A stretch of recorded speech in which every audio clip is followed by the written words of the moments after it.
Ham on rye! Coming up. Javelin sinkers! Take it away. Corned beef and garbage! All ready. Fry two, slap 'em in the eye! Right here. Boin one! Here it is. Have you got pig's feet? Don't get personal. One vegetable garden! Okay. Plates up! Dishes. I'd like to wash my hands of the whole business. Oh, me, day in and day out. Work. A glass! Right away. Looks like dish night around here. You have to use your head to get around here. Oh, if I ever get out of here again, I'll never wash. Fry two, one on one side and one on the other, and make it snappy, will you? Right away. I've only got 2 hands. Oh, I can dish it out, but I can't take Beef this. stew! Beef stew!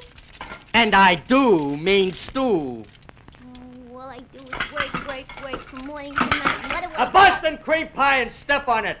Right away. Oh, gee. Where did I ever take this job from anyway? A telegram for Miss Boop. Just a moment. Where are you? Here I am down here. Oh, Here's a telegram for you. thank you.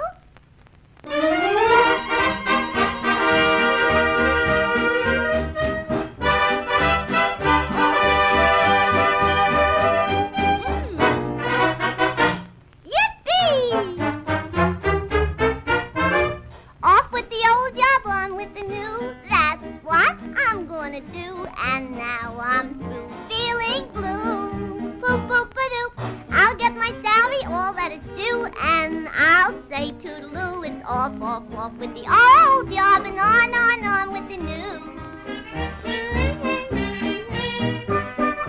Oh, this must be the one.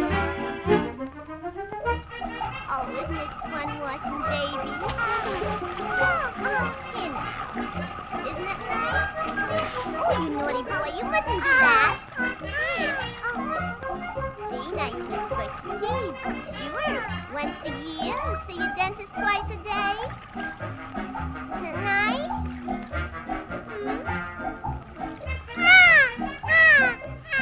See, there, your tooth is all nice and clean now. Who's next? Oh, a little baby walrus.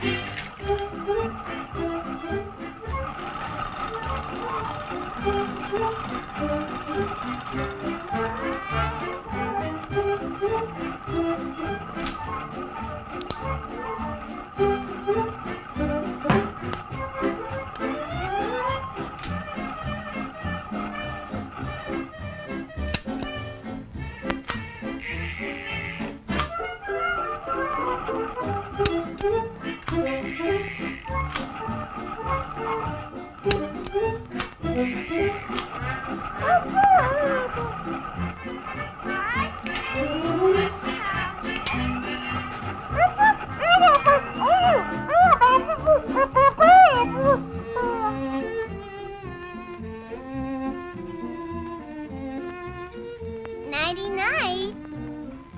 Good night, Betty. Oh, the little angel.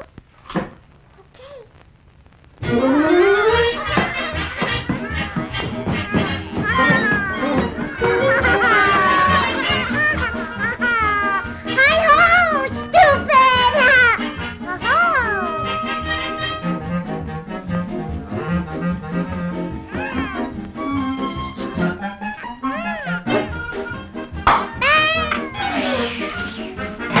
No.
What up, cyberspace cadet, cyberfan, fanbots galore? It's America. It's Europe. I don't know where the fuck you are, but I am here, and I'm irate prostate, and it's Saturday night. You know what that means? It's time for accelerated deconstruction, or as we like to call it here, XD. Welcome aboard, fam. What's up? And in the house tonight, of course, the lovely Atima the Hunt. Hey, everybody. And the captain of this vessel for this excursion is Mr. Excel. What's up, everybody? I once again feel like halfway brain dead. I don't know. I was just explaining to Atima. Like, have you ever had one of those days where you just the entire day you have this looming feeling that's kind of like you're forgetting something? Like there's something important that I should be doing, and I don't know what it is. Maybe it's a phenomenon unique to me. No, I don't think so, man. No. That happens to me a lot, right? I've been kind of feeling like that today. I've been really lethargic today, and then I had to deal with some shit, and then I took a nap, and now I'm up. So, Well, yeah, like the lethargy remains. I also had like a rude 11 o'clock call. I mean, at 11 o'clock on a Saturday, that's when I go back to sleep. My Saturday routine is I usually wake up at 8 in the morning, 9 in the morning, like always. And then I watch like My Hero Academia because I'm a fucking wheat trash. And then after I watch a few shows that I'm catching up on that release throughout the week, I go back to sleep at like 11 o'clock and I don't get up until about 2. But no, I had to get on and just confirm some stupid bullshit was still working. Which I'm just confused. I work for a tax company. It's July. I don't know what was so important that you had to call somebody on a Saturday just to verify some numbers were correct. Yeah. But whatever.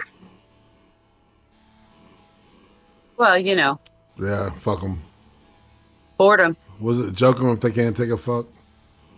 That's what I said. Yeah, I mean, I guess I should say what's up to the chat. We got 12 people watching already, which is pretty good. Wow. See, Man Squatch, FTW Nil, you, Quint. I don't know how to pronounce names with that many consonants in it. I would say it's we call them Tika.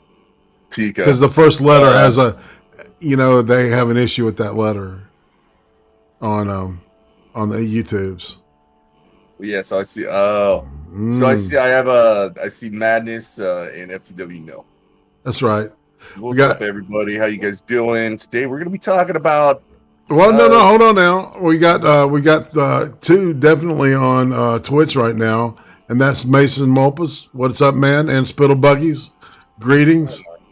Yeah, we're like multi broadcasting. This is I don't newfangled shit here.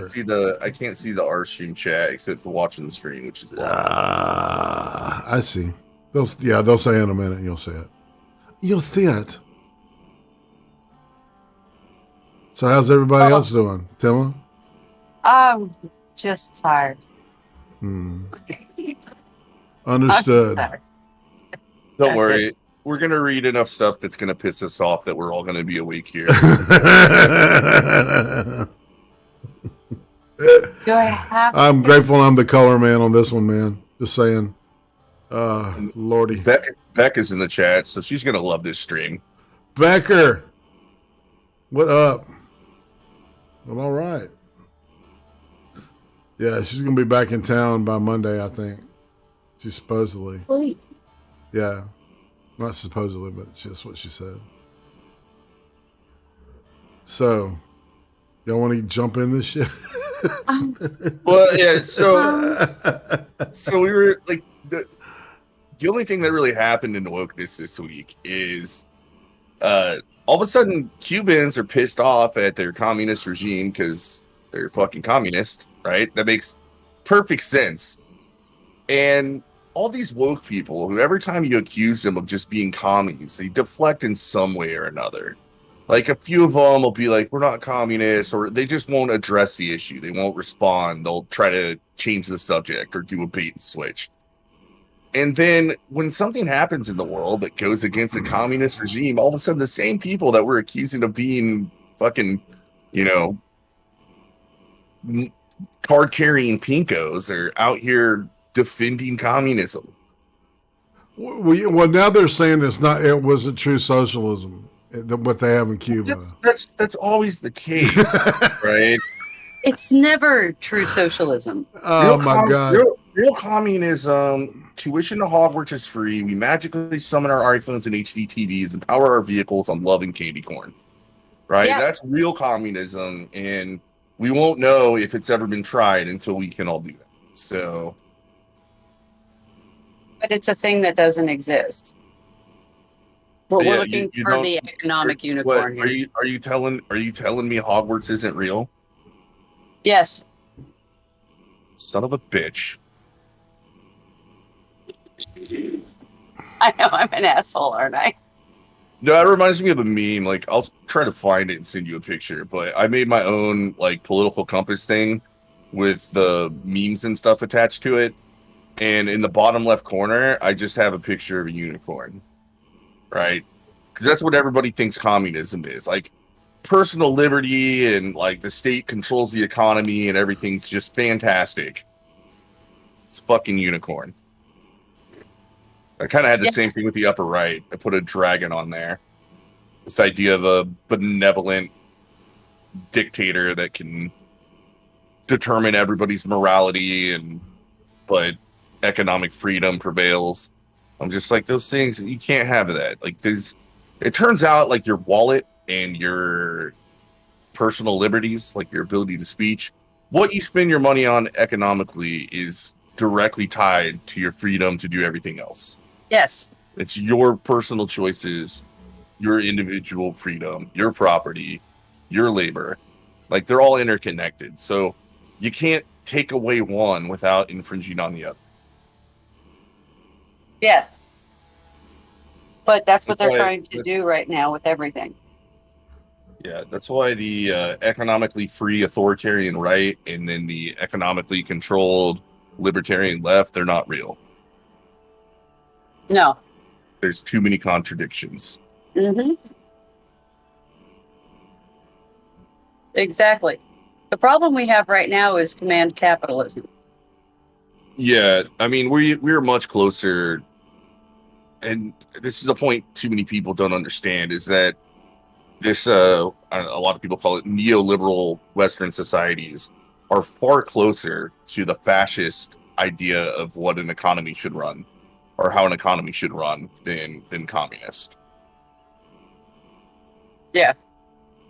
I mean, we see that today with I think that was this week, right? Where it was revealed that Facebook, or in the last couple of weeks, that Facebook was removing posts based on directives from the state. Yeah, No, the state is flagging the posts that they want removed basically, yeah. and sending them to the heads, or the higher ups at Facebook.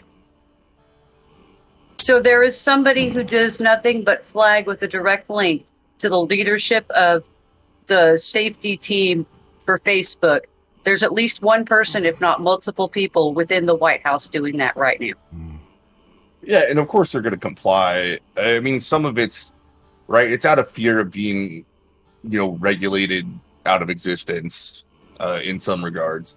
But I mean, the rest is like politically they're allied with the current regime, so Absolutely. it's just not surprising.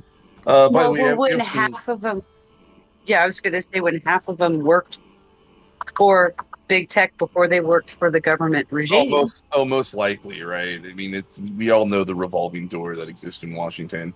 By the way, I see original Asherella in the chat, and also Hey, Asherella. Check Your Logic. Oh, and Yoshi, what's up? Yeah, Azarella's like good people, man. We had her on the Cream stream last night. It was fun as fuck. She is fun as fuck to stream with. Yep. She We had a is. good time.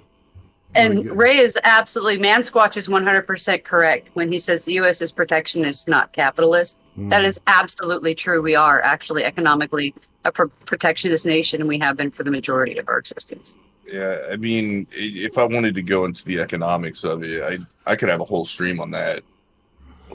There's so many things about the United States economy that is just, it's so far away from free trade. It's why, like, I hate every time socialists get on and they start talking about all these things that the government does as a result of capitalism. And I was like, do you understand what like pro-market people are actually saying?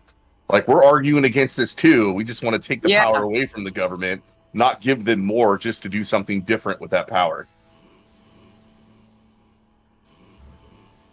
Yeah. But, okay, see, this is the problem with followers.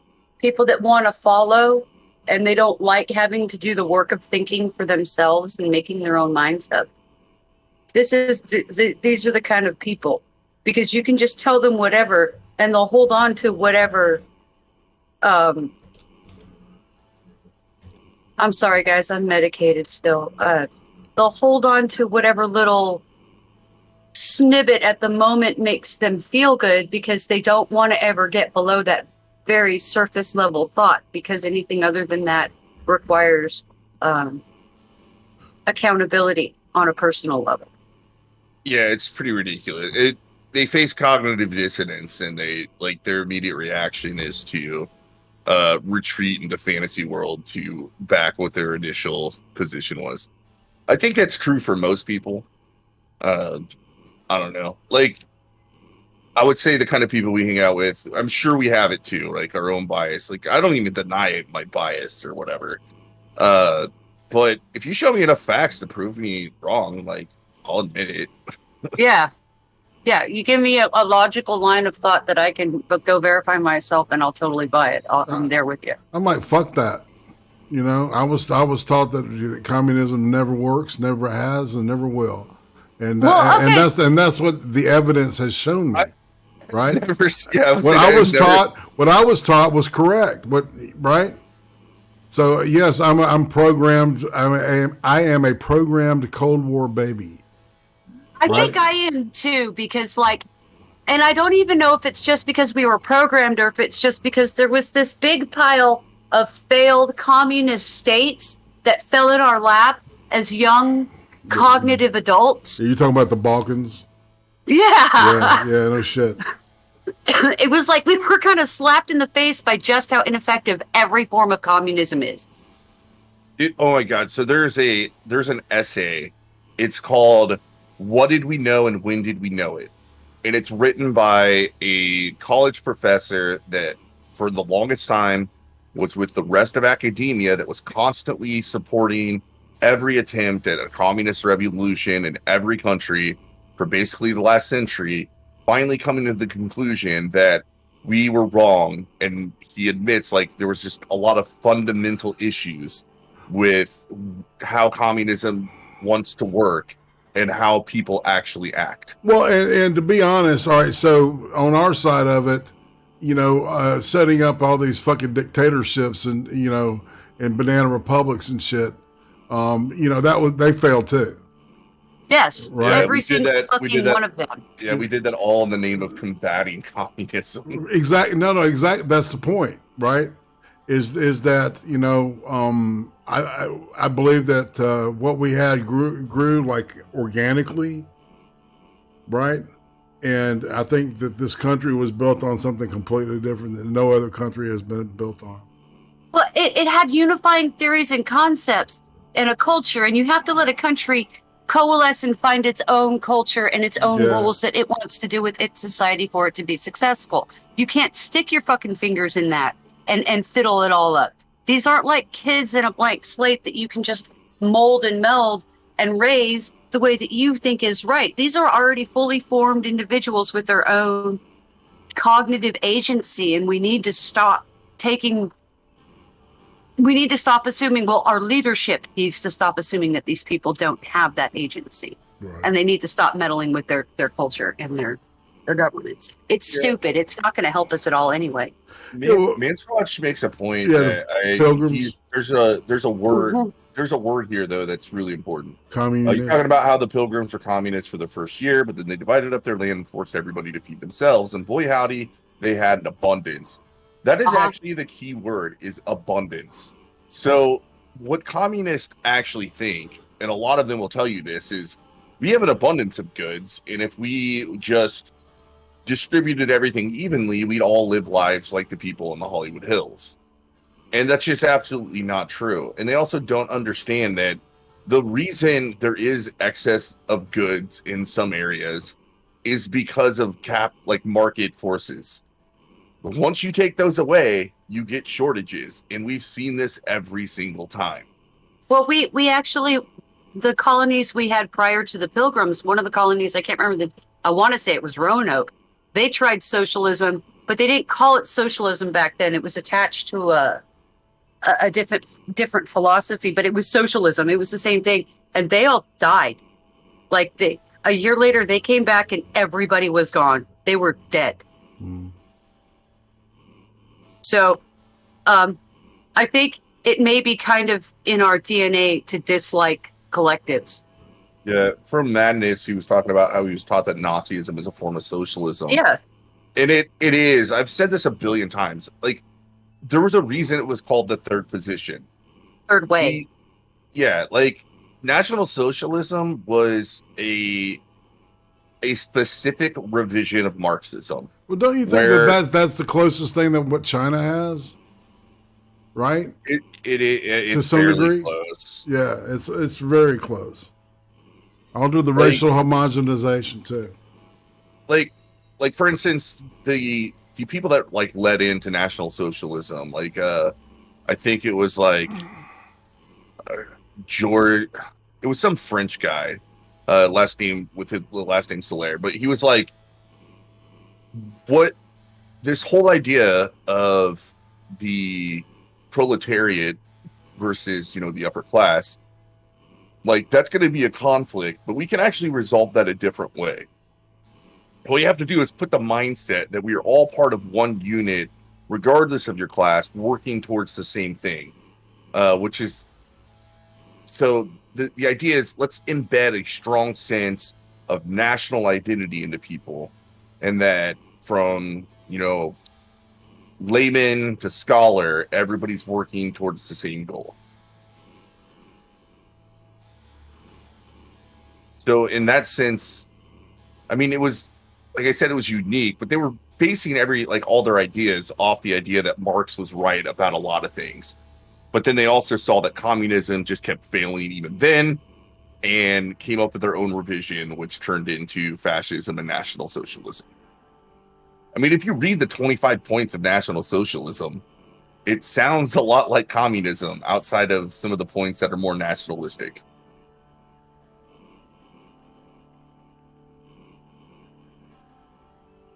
Sorry, I'm having a hard time keeping up, Excel. We're good.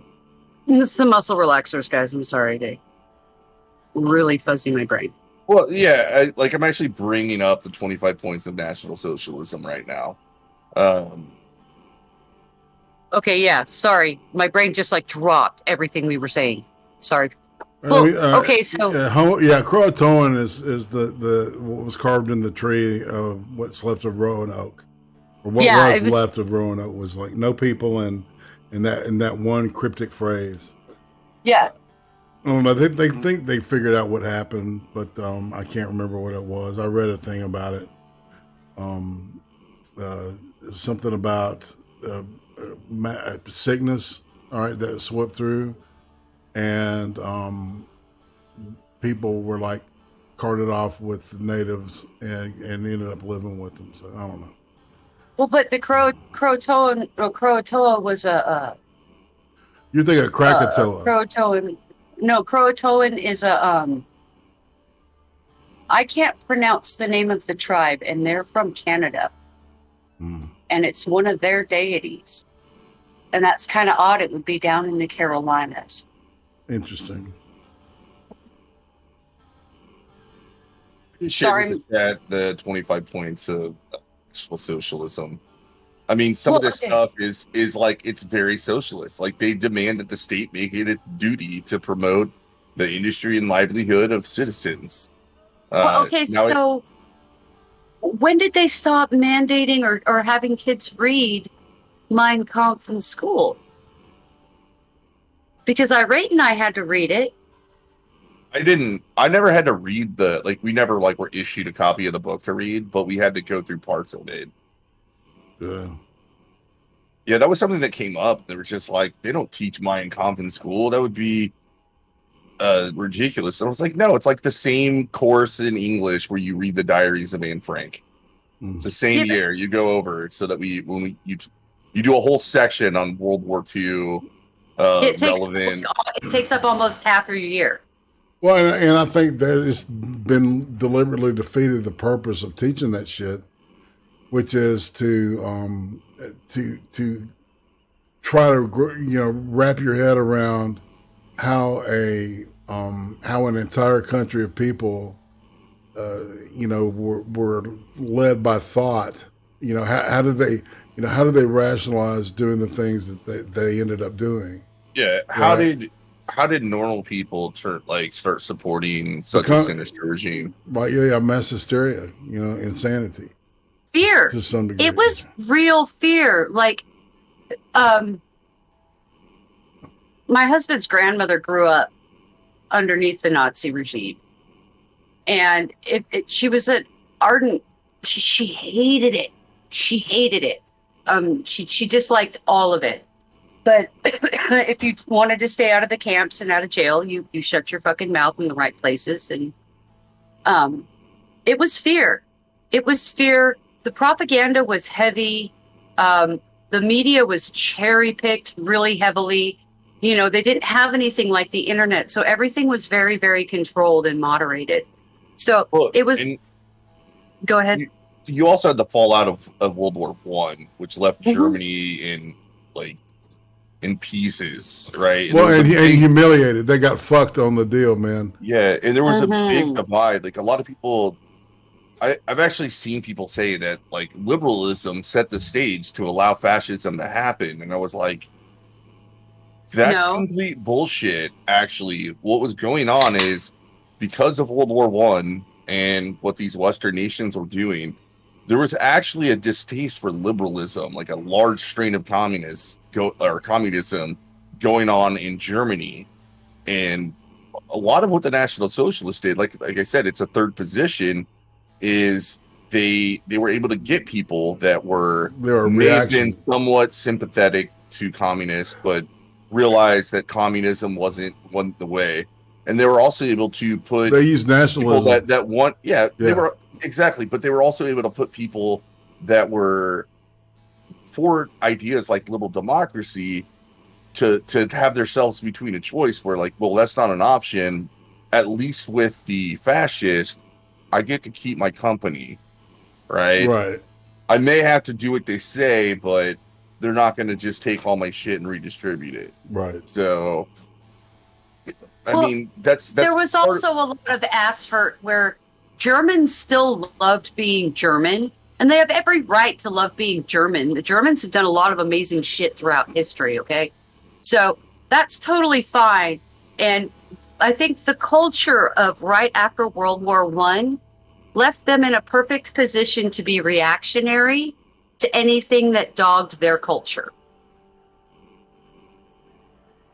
Yeah, I mean, and to go even further, with fascism specifically, I don't think Mussolini was particularly, if I remember right, he wasn't particularly interested in race or anything like that. It wasn't until World War II started ramping up and Germany started getting a lot of power that he was like, well, sure, we need an ally like Germany in order to continue with what we're doing. So they sided with the Germans. But fascism proper wasn't initially about race. It was about nationalism. National Socialism, which is slightly different than fascism, even though they share a lot. Okay, so the only real difference I can see between socialism and fascism is that corporations are in bed with the government, and corporations are allowed to own property if the government lets them. And that's about the only real fundamental actual difference. But I mean, they had a lot to say. Small businesses, people that just ran, your baker, right? They kind of just left them alone. It was still kind of free market for stuff like that. Big industry, though, was heavily nationalized under fascism. But yeah, but okay, so small business, you still had to get a license from the government to run it. True. And Wow, you didn't. wow. How is that different than America right now? It's not. And that's kind of my point, Excel. I see where you're going. I see where you're going. I don't know. We could, man, like, I feel like this is like a billion different streams that we're touching on. Yeah. I think, Atsima, do you want to be our designated reader again for going back to communism and the woke? So, okay, I want to bring up the article. The founder of the 1619 Project came out, and this is literally the title of the article: Communism Solved Racism in Cuba. Okay. 1619 Project founder creates. Communism solved racism in Cuba? That's the title. That's literally what she came out and said. This is a 1619 Project person, lady. This is what Hold on. this is the person that wants her work, or people want her work taught in every school about the real history of America. Okay. Question. When did Cuba have a race problem? I'm eager to find out. I presume, maybe I shouldn't, but that she makes a case for how Cuba had a race problem at some point. I mean, I would kind of think that Cuba is like most of the areas that were settled by the Spanish, where it had a small indigenous population, but mostly are descendants of Spain that intermingled with the Spaniards. Well, yeah, it's because Cuba wasn't very well populated because it's kind of a rough life there. Mm-hmm. Just like Haiti didn't really have much of a native population until it was filled with slaves. Because it's kind of a rough life there, and there was no need to live on tiny ass island when there was a giant landmass right there.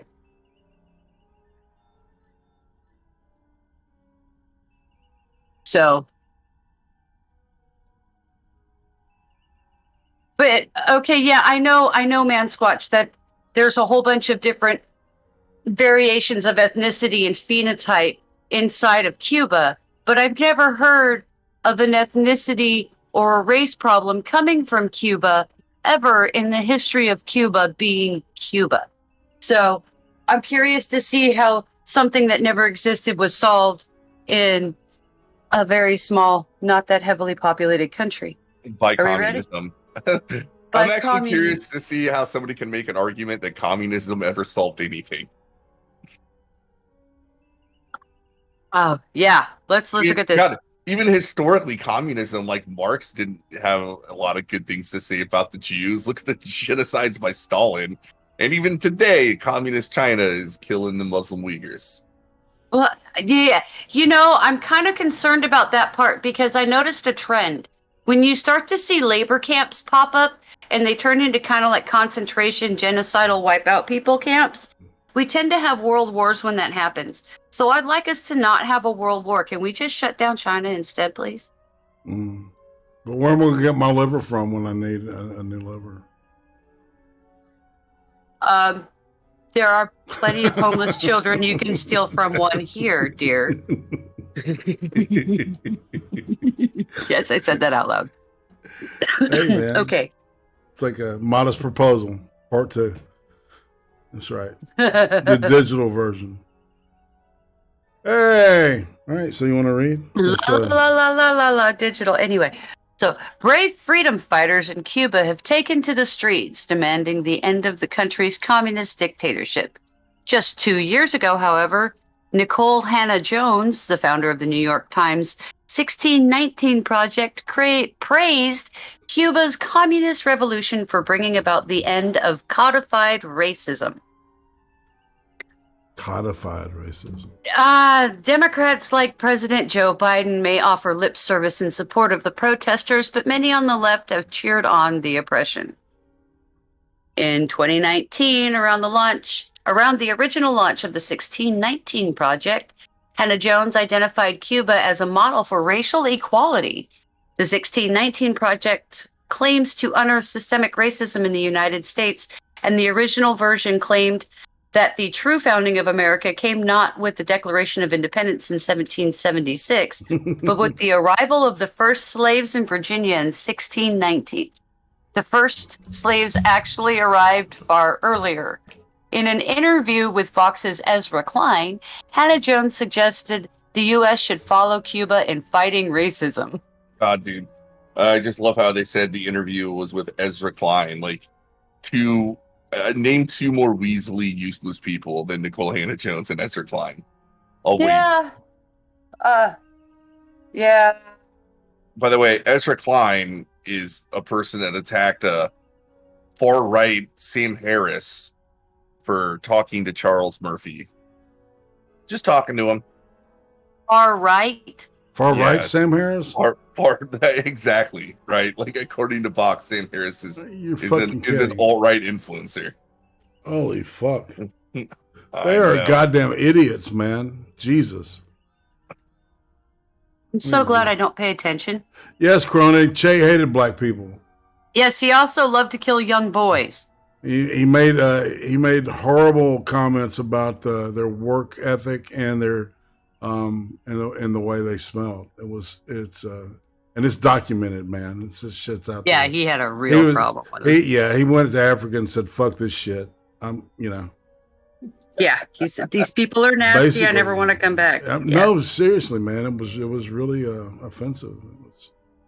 Yeah, Holy but smoke. when I wear my Shea shirt, I'm talking about, the sunshine and rainbows that communism is going to bring about, not Shea's random racist rants. I like the Cornelius from Planet of the Apes with the Shea thing on. I like that shirt. Yes. I really wish I could have gotten one of the Socialism is for Faggots shirts from Steven Crowder's shop before For he stopped figs. selling them. Oh, Yeah, man. Socialism is for figs. Yes. It's funny. Because I totally sport that right now. So, Here. oh, okay. So, hi, Gio. It's a long time. Hey, Jiz. Cronin? And shouting at clouds, the Shouting? real non-essential workers are politicians. Indeed. So, yeah, there's that. So, are there, this is her talking, or Klein is going to ask her this question. Are there candidates right now, or even just places, that you think have a viable and sufficiently ambitious integration agenda? And if so, what is it? Klein asked Hannah Jones on his podcast, recently unearthed by the National Pulse. Okay. I'm definitely not an expert on race relations internationally, Hannah Jones began. She also admitted that it's also hard to look at countries that didn't have large institutions of slavery and compare them to the United States. Okay, I'm sorry, is this a communist regime or not? Because isn't that slavery? Name a country that at some point that region did not have the institution of slavery involved. You can't. I mean, you might be able to, but it's going to be kind of obscure, right? Like, even in Africa and the Middle East, people bring this up all the time. Slavery is still practiced. And in all of South America, like, the Spaniards were way bigger on slavery than the United States ever was. What I think, like, Brazil had, like, I don't know, 3 times as many slaves as the United States ever did. Yeah, but they weren't black. That's what it really frustrates me when we talk about. But not in Brazil. The majority of them were Central Americans. Seriously. Well, yeah, I understand that, but the Spaniards were still, they had no issue with buying from the African slave traders. Oh no, they loved trading the Central American slaves for the African slaves. Yeah. It was a really common trade process.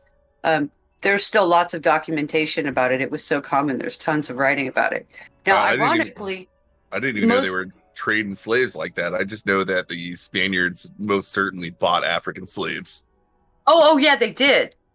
But they would get, it was cheaper to go get a bunch of Central and South American slaves and go trade them on the European market for black slaves and then put those wherever you wanted.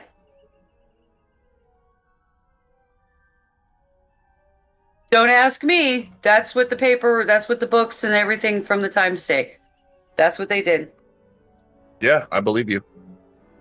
So, It turns out for most of human history, I mean, I've said this a billion times. Everybody knew it sucked to be a slave, but nobody ever questioned whether or not somebody could be a slave.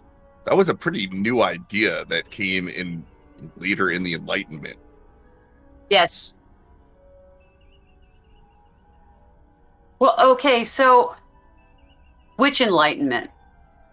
The American Renaissance or the Enlightenment? European. The European Enlightenment, Yes. right? Okay. Like the idea that slavery was wrong was actually a product of the Enlightenment.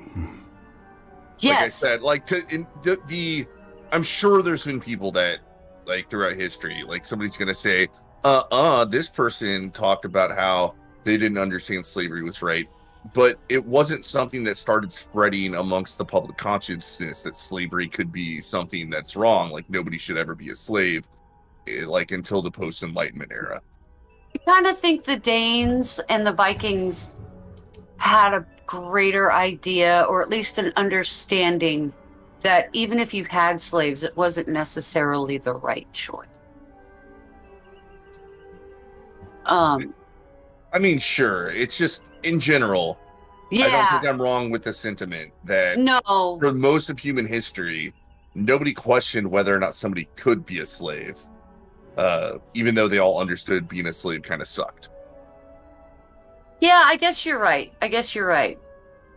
That's probably more of what they were recognizing, is that slavery is shitty. Because I know there were some Scandinavian areas where the slaves weren't allowed. Like in the thousands, in the 1400s, or not the thousands, the 1300s and the 1400s. I was reading about it. Where was I reading that?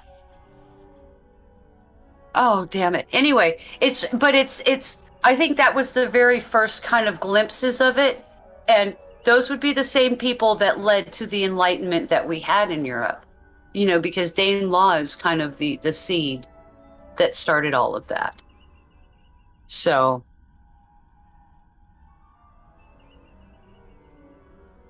All right, you want to continue with the article? Oh, that's right. We were reading, weren't we? Yeah. Our designated readers all fucked up on muscle relaxers. Yeah. I can read the next one if you want me to. Easy for me.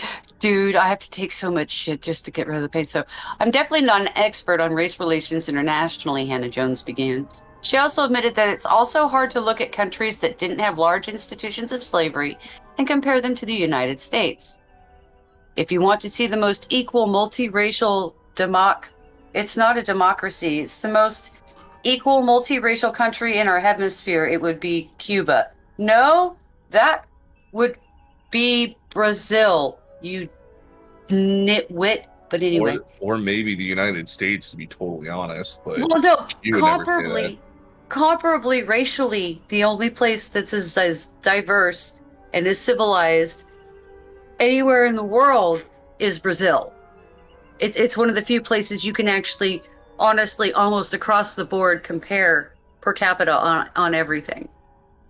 And unfortunately, Brazil has its own problems of being in South America and outside of. It's actually one of those places where, well, even Rio de Janeiro, right? It's actually a pretty dangerous place to be. Mm-hmm. And that's one of the safest America's places in the amazing. country. Yeah, America's amazing compared to most of the world. Like, a lot of people don't realize how wonderful we have it here. Oh shit. Well, actually, a lot of people realize it, right? It's just a few noisy people like Nicole Hannah Jones decide to defy the reality. There's a reason why almost everybody in the world, like most people in the world, if they had the opportunity to immigrate to America, would choose to immigrate to America. Well, this place sucks so bad. Why do so many people want to get in, and why is nobody leaving? Well, exactly, and that's how you know it's nonsense, right? Like, if America was this racist hellhole, why would almost every person in every African country say, "Yeah, I would totally go to America if I had a chance"?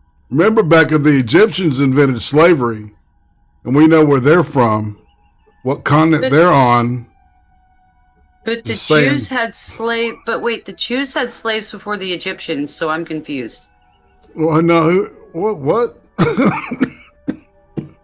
Excuse me. Jews had slaves before Egypt existed, so I'm confused. I did not know that.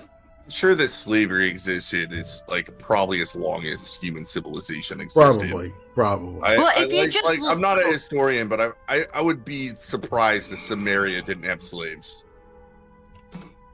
Oh no, Samaria absolutely did. No, if you look at the Bible and you just look at the way it was written, the book of Leviticus and the book of Numbers were written in the time of Moses, which was, according to the best archaeologists can figure out, about 6,400 years ago from now.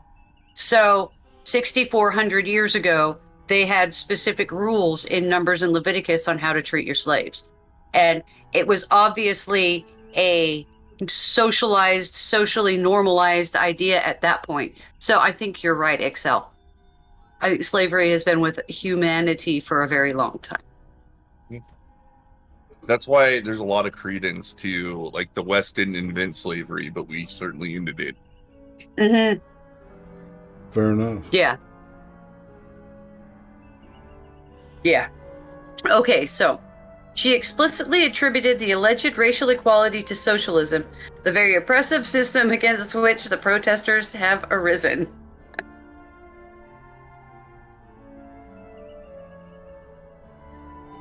Okay, I don't know. That's not the numbers I was given, but okay.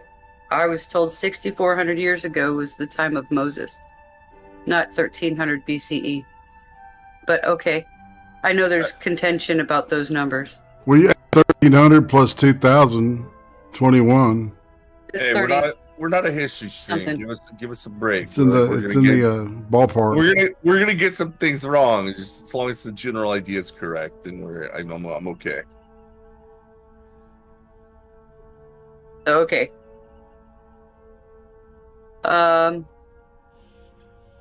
Cuba has. Sorry, I almost skipped a paragraph there. Cuba has the least inequality between black and white people of any place really in the hemisphere. I mean, the Caribbean, most of the Caribbean, it's hard to count because the white population in a lot of those countries is very, very small. They're countries run by black folks. But in places that are truly at least biracial countries, Cuba actually has the largest inequality.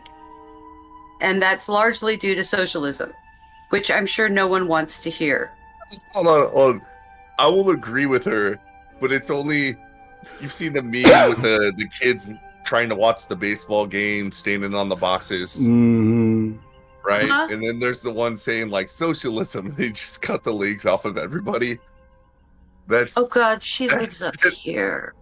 That is in that sense, she might be correct. But she's not. Okay, so one, Cuba isn't biracial. I'm actually gonna look it up. Demographics of Cuba. The demographics of Cuba are majority Spanish and Central American. There's less blacks in Cuba than Puerto Rico or Belize or I'm trying to think of equivalent countries. Argentina.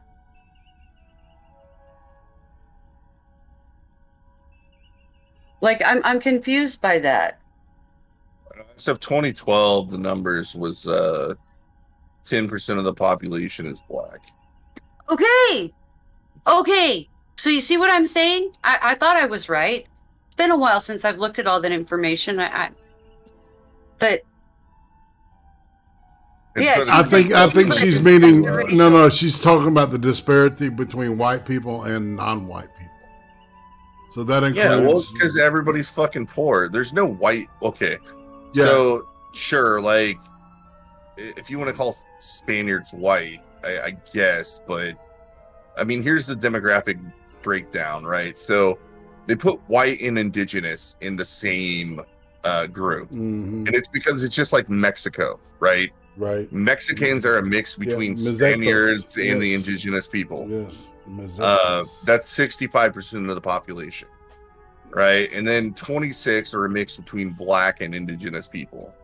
So, like, I'm guessing that's gonna be your darker skinned Cubans, right? The Afro Cubans, like Enrique Torres, leader of the Proud Boys, Hey man, and then like Asherella makes a great 6% are just black. Asherella makes a great point. Yeah, I hate it when people take the fact that they were born in America, born an American for granted. It's a cosmic roll of the dice if you're born at all and an American, and even the poorest American is better off than 70% of the world. Here. Yeah, Well, and they're not, you notice, and they weren't waving, Russian flags or Chinese flags in Havana this week. They weren't wearing face diapers with the Russian or Chinese flag on it. You know, they're signaling to this country. They're looking to very us. similar to the Hong Kong protest. Absolutely. You had people in Hong Kong holding up signs like "We need a Second Amendment." Yeah, but since the Soviet Union fell, fucking Cuba's been on, stilts anyway. Just, just ready for the house of cards to fall. And I think that Castro probably kept it together through sheer will until his, brother took over, and then it started getting worse and worse. I mean, it was bad right after the fall of the Soviet Union because their money pipeline was gone.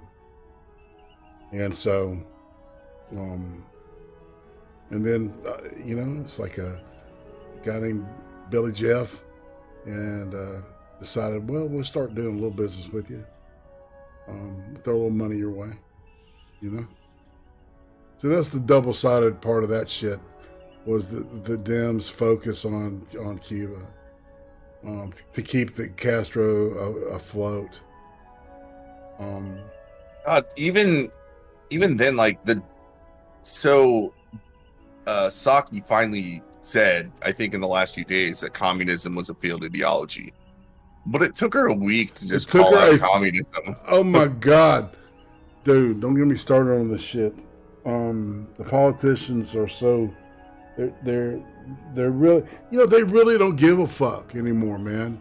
They're really out of fucks, and what they're doing is they're just fucking doing it again. They're dangling their dicks in our faces, going, ha ha, we're in power, and you're never going to be in power again. So just get fucking used to it. That's the mantra that comes from out of the motherfuckers. It does feel like it's an endeavor in demoralization right now. Absolutely. And it's angry. we've seen Jen Psaki in that beautiful little pink Ushanka she was wearing. Ushanka's a Russian head piece made out of fur, and it had a nice little Soviet Guards badge, which is an honor. The Guards units are the special forces, kind of, or the specialized, or what word am I looking for? Shit, they're The elite Kazakh. But yeah, they've earned their stripes in war and shit. But yeah, so yeah, Jen just proudly wearing that stupid pink thing, Ushanka on her head, whatever. Isn't that what Kyle from South Park wears? I think so, man. I think I know what you're talking about. That's a much more old school. That's the flappy cap. Yeah, the flappy cap. Those have been around forever, right? Dude, Like that's American. Russians around wearing those. Yeah, Russians don't have that shit. That's America. Yeah. The flappy cap is. I could have swore that was Finnish, but okay. Maybe it originated there, but Americans We have been took it wearing over. for a Fuck long it. time. Yeah. Since the 50s. I mean, not anymore, but it was definitely a thing going on in like the 50s and 60s. Yeah, absolutely. Oh man. no, they're all over the place up here. We're all over the place. I believe it actually gets fucking cold. Dude, I just saw somebody in one today and it was 85 degrees outside. Dude. Well, motherfuckers. Yeah. Well, you know, These people are crazy. you got communists where you live, man. Like, you know, Yeah. Man, I have a friend that lives in Portland, and I'm gonna guess that he lives in one of the affluent suburbs. Like, it's a dude I used to work with, so like I know he's not poor. But he was I was like talking to him, like I hadn't talked to him in a long time. He ended up getting online for a game, and I was asking him, like, yeah, dude, like, are you ever around, and like, do you ever see the riots and shit? And he's like, no, like that's mostly just for TV. And I was like, what? I thought it was like all going around downtown. He was like, well, nobody goes downtown. And I'm like, well, okay. Like, if that's the case, then I guess you might be right. My assumption is that he lives in a suburb, right? He doesn't actually hey, Jax. go to the areas where these things Bear are to happening. I'm kinda like- saying hey to some people. Yeah, Hey, Nathan. probably lives somewhere like Lake Oswego or the Tannisburn area. Or he lives up in the North District that's heavily defended. It's one of the few areas that still has functioning cops. Yeah. So, It all reminded me of something Tim Pool was talking about. So whenever those riots were going on in Egypt not that long ago, 3 blocks away from the state house where everybody was protesting and there was military out there and tons of conflict, 3 blocks away there were people that were just at like some, you know, a bar watching the soccer match. yeah. Like that. It turns out that a lot of times when these big conflicts happen, they are isolated to pretty small areas relative to the entire country, and the rest of the country is just minding their business. Mm-hmm. So I don't think Portland's any different, and doesn't make it any less significant. Anyway, getting back to the article, we're at these remarks echoed. Sorry. These remarks echoed Hannah Jones' 2008 article published in The Oregonian. In that article, she disputes the official narrative that Cuba is poor, Cuba is communist, Cuba violates human rights and represses dissent. They're literally trying to do that. 80 people have gone missing this week in Havana. 80? 80. Just in Havana. 80 in Havana alone. Families can't find hide nor hair of them. 80 people. 80 motherfucking people. Oh my God. Protesters. That's insane.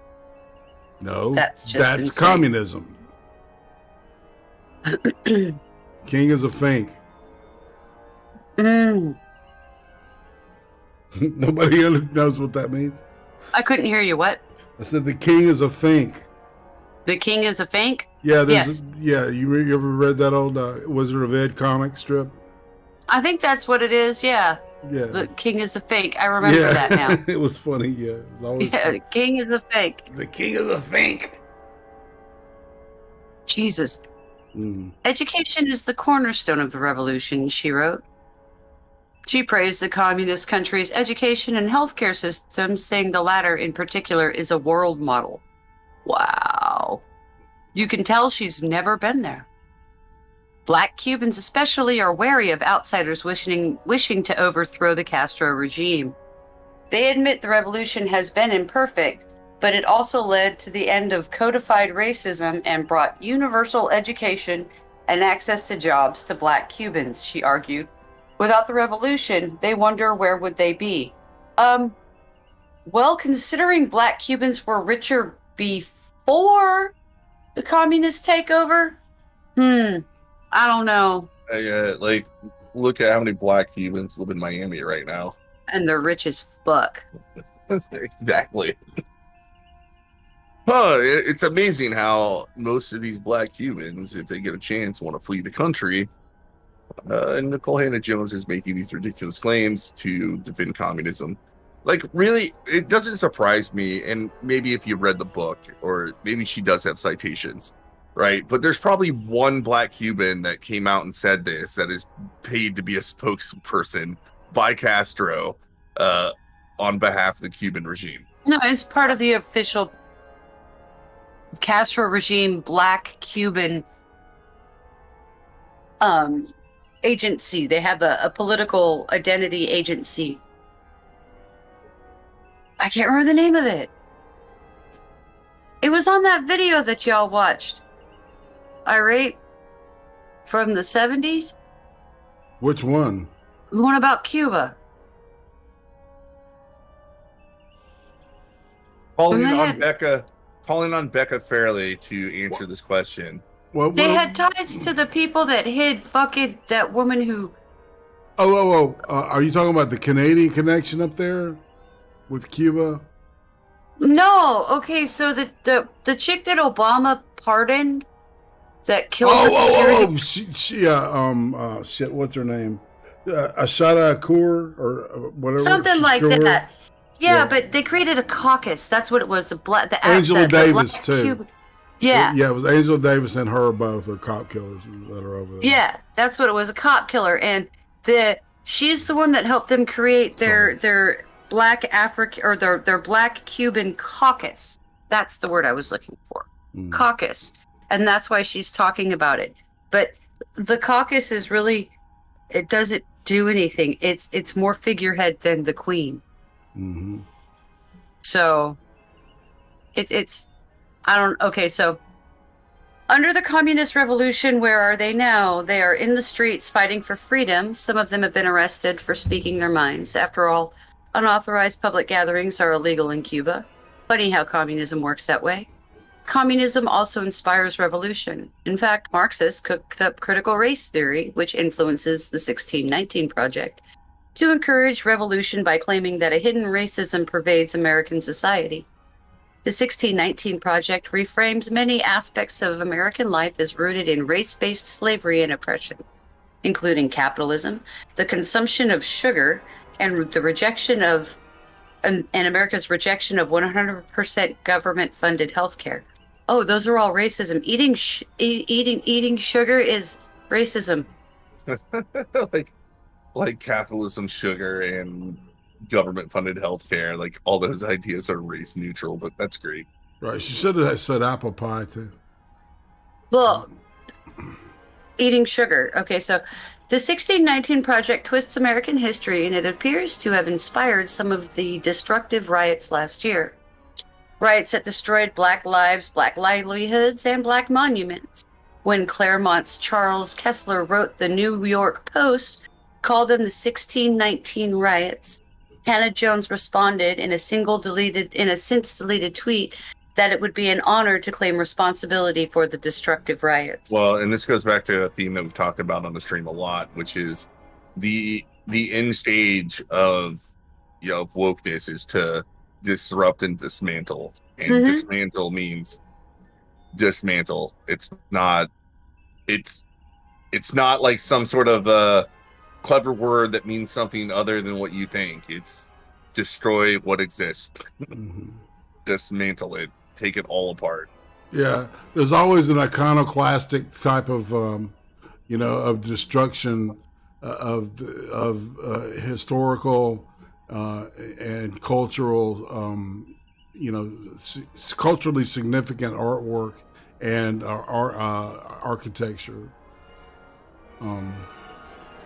That's what's happening right now. Did you know what happened in Charleston? Where? Do you know what they quietly did?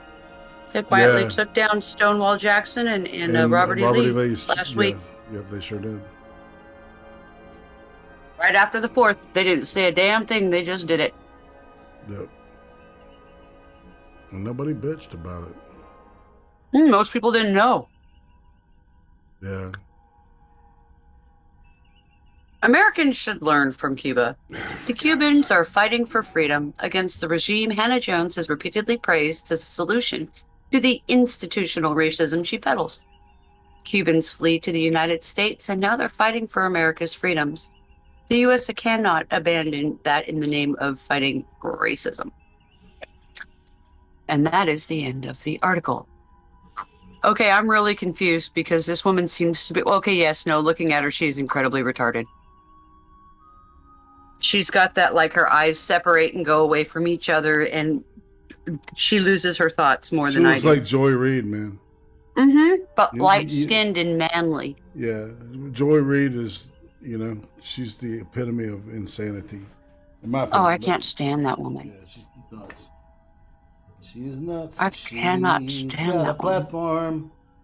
She's got a platform.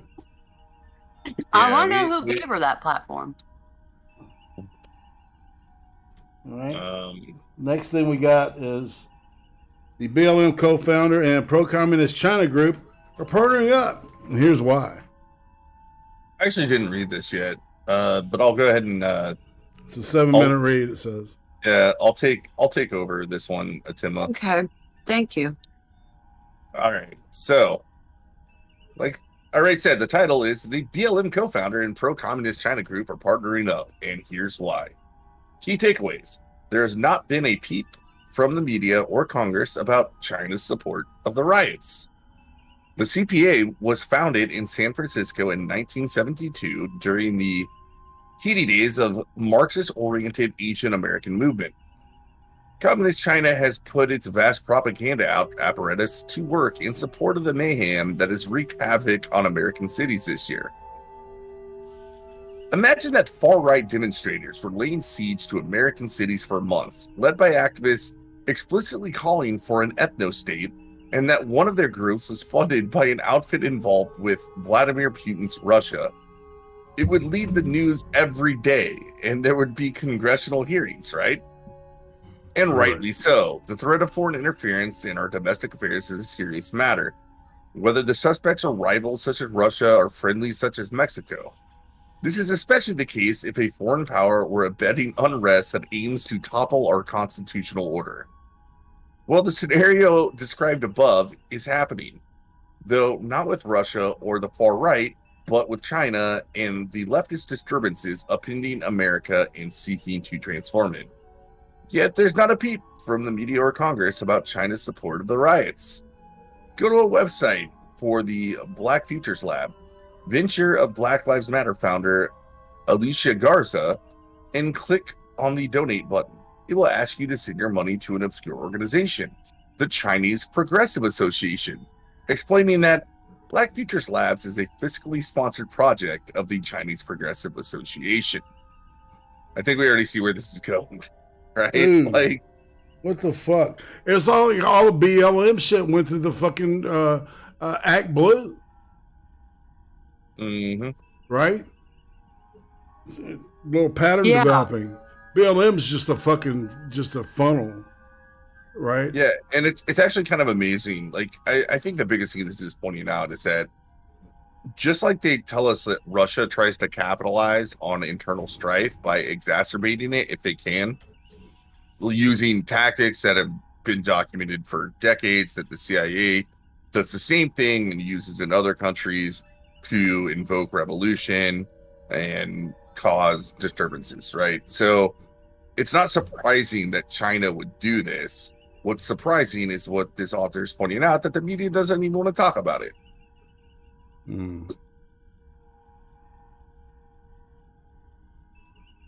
Because they're fucking terrified, probably. Yeah, so they said the CPA was founded in San Francisco in 1972 during the heady days of the Marxist-oriented Asian American movement, and today it has a very active chapter in Boston. From its start, it has been a promoter of the People's Republic of China. According to an authoritative 2009 Stanford University paper tracing its early days to the present, and which can be found on Marxist.org, the CPA began as a leftist pro-People's Republic of China organization promoting awareness of mainland China's revolutionary thought and workers' rights, and dedicated to self-determination, community control, and serving the people.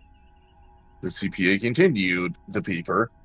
It worked with pro-PRC groups within the U.S. and San Francisco Bay Area.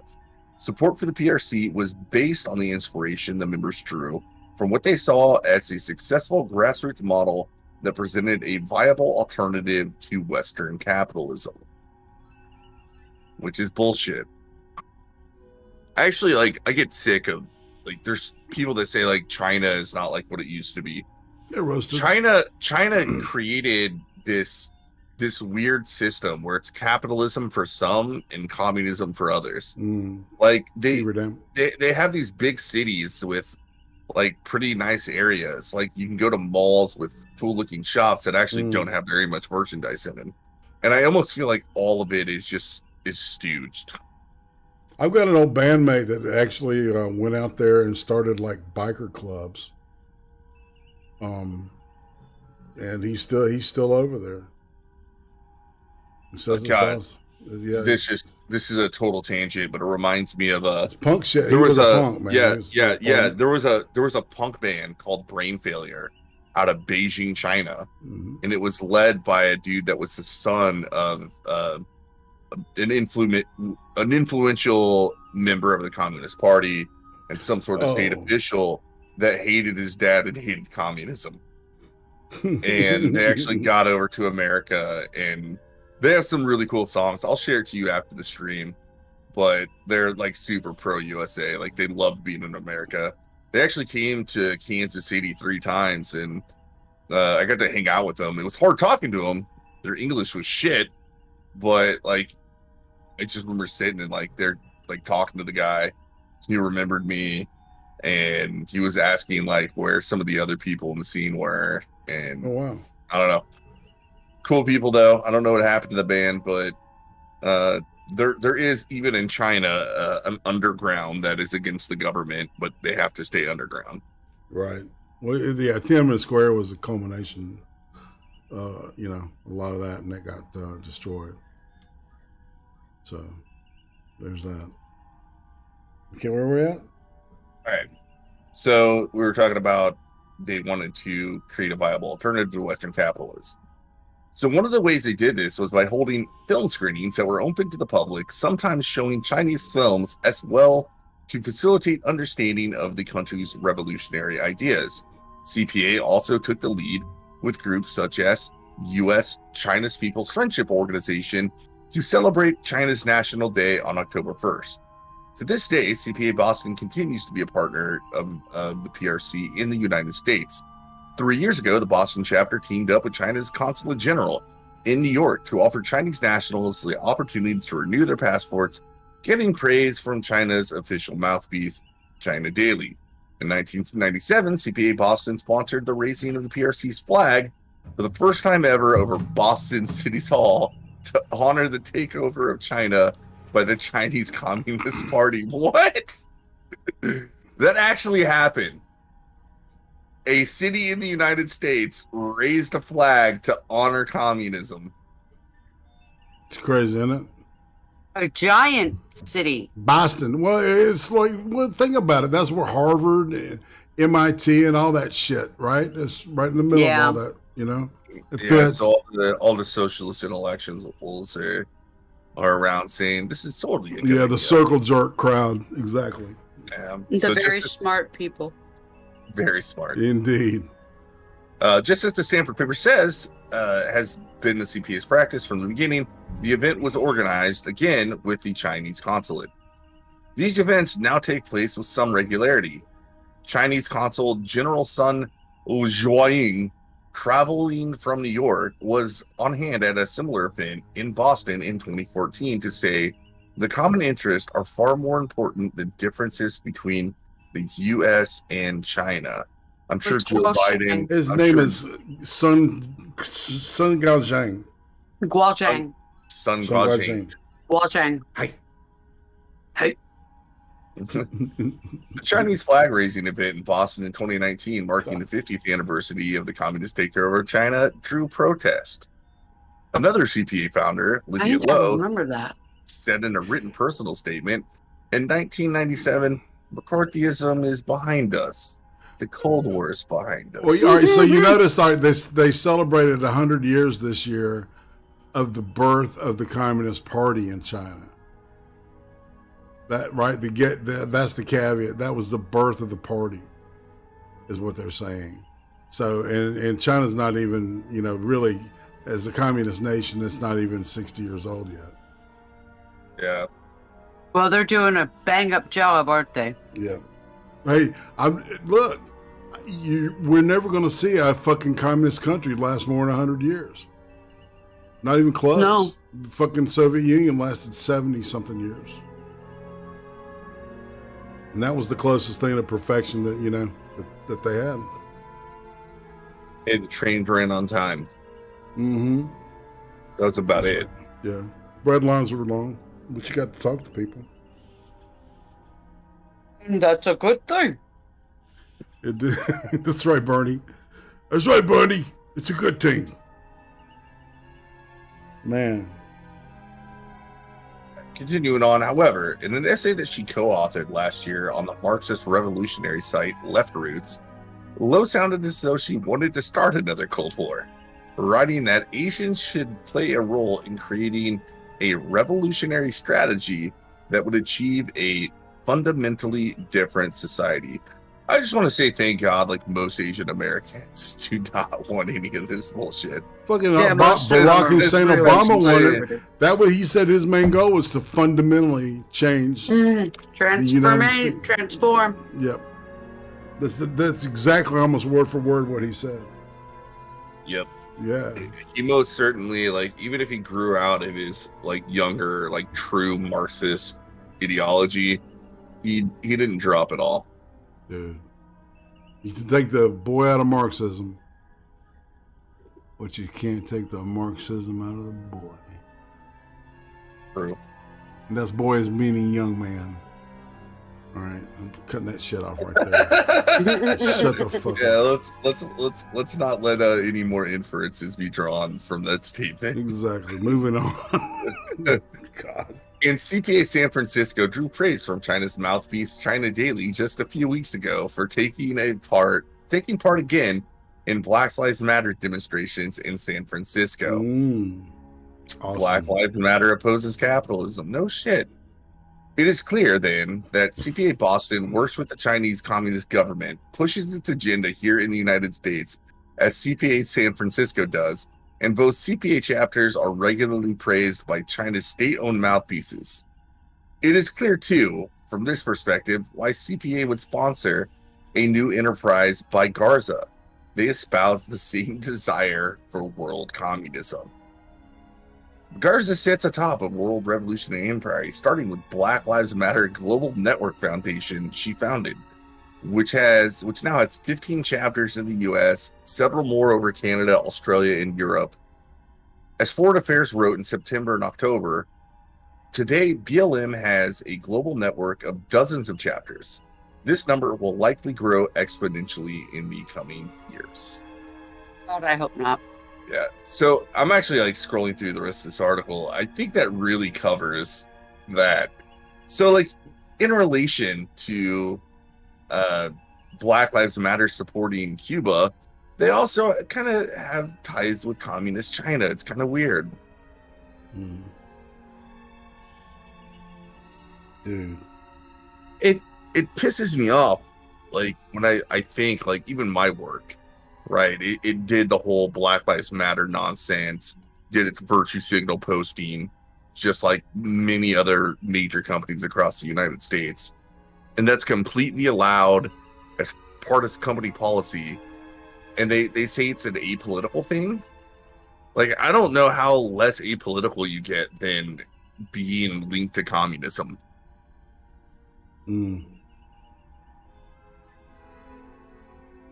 Well, you remember Black Future or Black Future's Lab?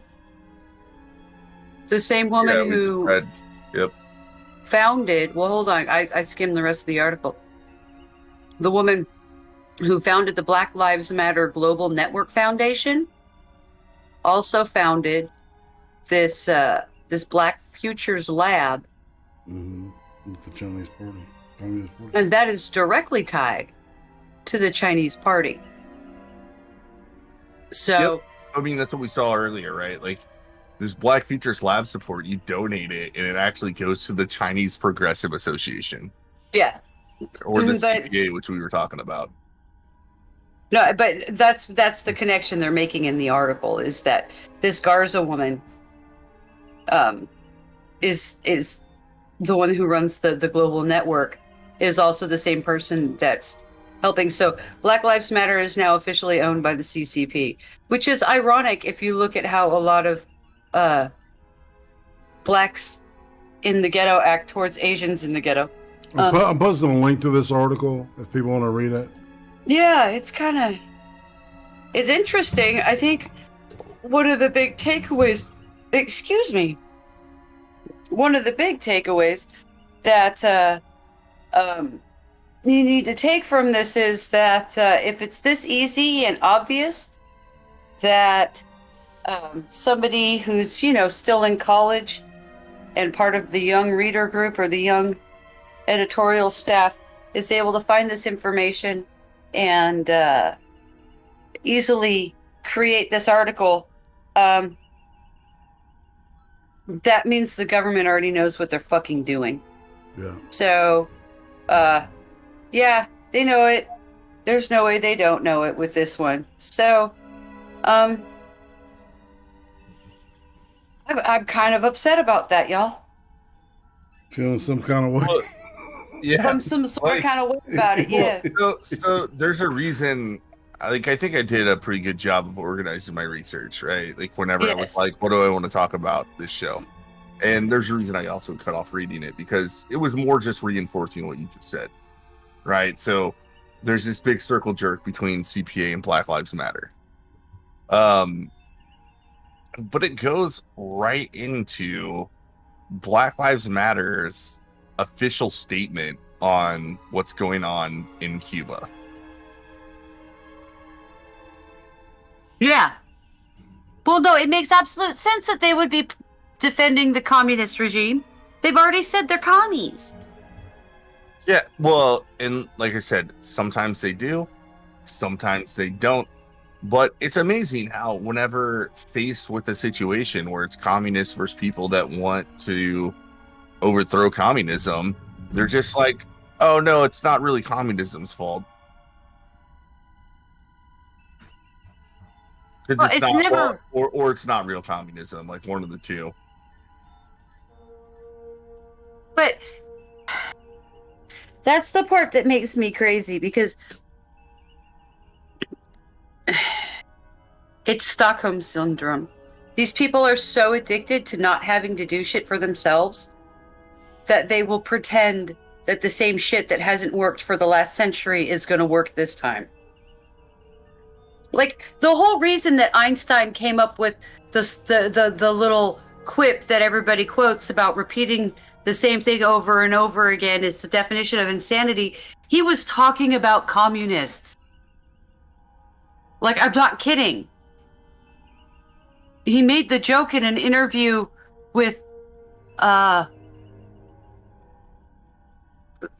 the New York Times, possibly the New York Post or the Washington Post. It was one of the bigger ones from back then that's still big now. But yeah. I actually didn't know that. Like, I knew the quote by Einstein, but I did not know what it was in relation to. Socialists in general, because during World War II, most people didn't make the differentiation that all these retarded Europeans are making about a fascist here and a communist there and a socialist here and a Nazi there. They Yeah. were all just dirty commies. Well, it would actually all make sense to come from Einstein too, right? Because he fled Germany during that era. And in that era, the two scariest forces politically were the communists and the fascists, or the National Socialists. I thought that Tim was going to say a mosquito, a libido. Yeah. Yeah. A mulatto? An albino? A mosquito. Yes. Sorry. Am I not allowed to say that anymore? Am I allowed to say mulatto anymore? Is I that don't one of know. those words? It's considered a might- racist term. now. It might be racist now. It used to be acceptable. Yes. Yes. Yeah, we put it in music. God, it reminds me of this racist joke I used to tell, knowing it was racist, because I grew up in an era, like, hold on, racist jokes can be funny, like, and they should be funny. The reason you laugh at racist jokes is not because you're a racist. It's because the idea of racism is so absurd that it's funny to laugh at racist jokes. Oh, yeah, no, the funniest person I've ever heard is a black naval officer talking about being black in the Navy. Well, yeah, and black comedians use this all the time. Usually the racism is... In the Navy. It's actually, it goes both ways. Like, imagine Chris Rock's HBO special, his, like, the one that made him real popular, where he's talking about, whenever I'm at the ATM, I'm not looking behind my back for black people. I'm looking out for... And then he says, you know, the N-word, right? The only reason I said the N-word is out of respect for irate being monetized, and I don't want that to change. But imagine that same comedy skit coming out today. There's no fucking way it would pass. No. It was part of a whole skit differentiating, like, That whole black people and N-words. right. And that's where he was trying to normalize, like, racial differences. And I think it was a good thing. Like, in the 90s, I mean, I'm a child of the 90s and the early 2000s. We were taught to judge everybody as an individual and put aside these differences, but then also be able to laugh at the differences that did exist, like in Well, and our aggregate. differences were strengths, right? Not just Well, reasons to everybody separate knew us. something different that was fucking useful. Right. It combined. It helped us, you know, stay together. It helped us to get together. Mhm. You know, it wasn't. I'm gonna make a weeb reference here. Uh-oh. America is fairy tale, the guild. Like, I've watched that anime. It's like, sure, like, it could be. Okay, show me how it isn't. That is a group of people that disconcordantly should never get along. And they fight like crazy and they break their own house all the time, but they still stick together. Because they have like an ultimate shared experience, a shared goal of. They have a set of beliefs, they have a set of values that connect them all. Yep. But they're as crazy and nuts as you could imagine. You got some overpowered crazy bitch that changes armor and swords all the time, and if you fuck with her cherry cheesecake, or strawberry cheesecake, she gonna cut your house in fucking half. That's such, like, that equipability is so cool too. Like, that is as weeb as you They're get all though. so stupidly overpowered and crazy. Natsu sneezes and blows down half of a fucking country. I think it's very apt and accurate to suggest that fairy tale and America are very similar in the in representation. Because they got the nukes. Yeah, because they got the nukes and everybody's fucking weird. You know, I mean, like, I don't know. Did you guys ever notice that we have some very flamboyant people doing important shit in our country? Yeah, sure. Yeah. I don't So- know. I'm actually more amazed that you brought up like a weeb reference that is, it's actually somewhat obscure. Like, I know Fairy Tail's on Netflix, but it's still not even in like the most popular animes. In fact, if you've heard of the anime Fairy Tail, press 1 in chat. If you've never heard of the anime Fairy Tail, press 2 in chat. Because I would really like to pull our chat just to see how many people know what Fairy Tail is. Fairy Tail's like the 4th most popular anime ever made. Or 5th most popular anime ever made. Sure about that? Yeah, it went on for 10 seasons. Well, I know it's gone on like really long, but like in America is what I'm talking about. Oh, in America? Yeah, it's number 8. All right. Well, I might be totally wrong.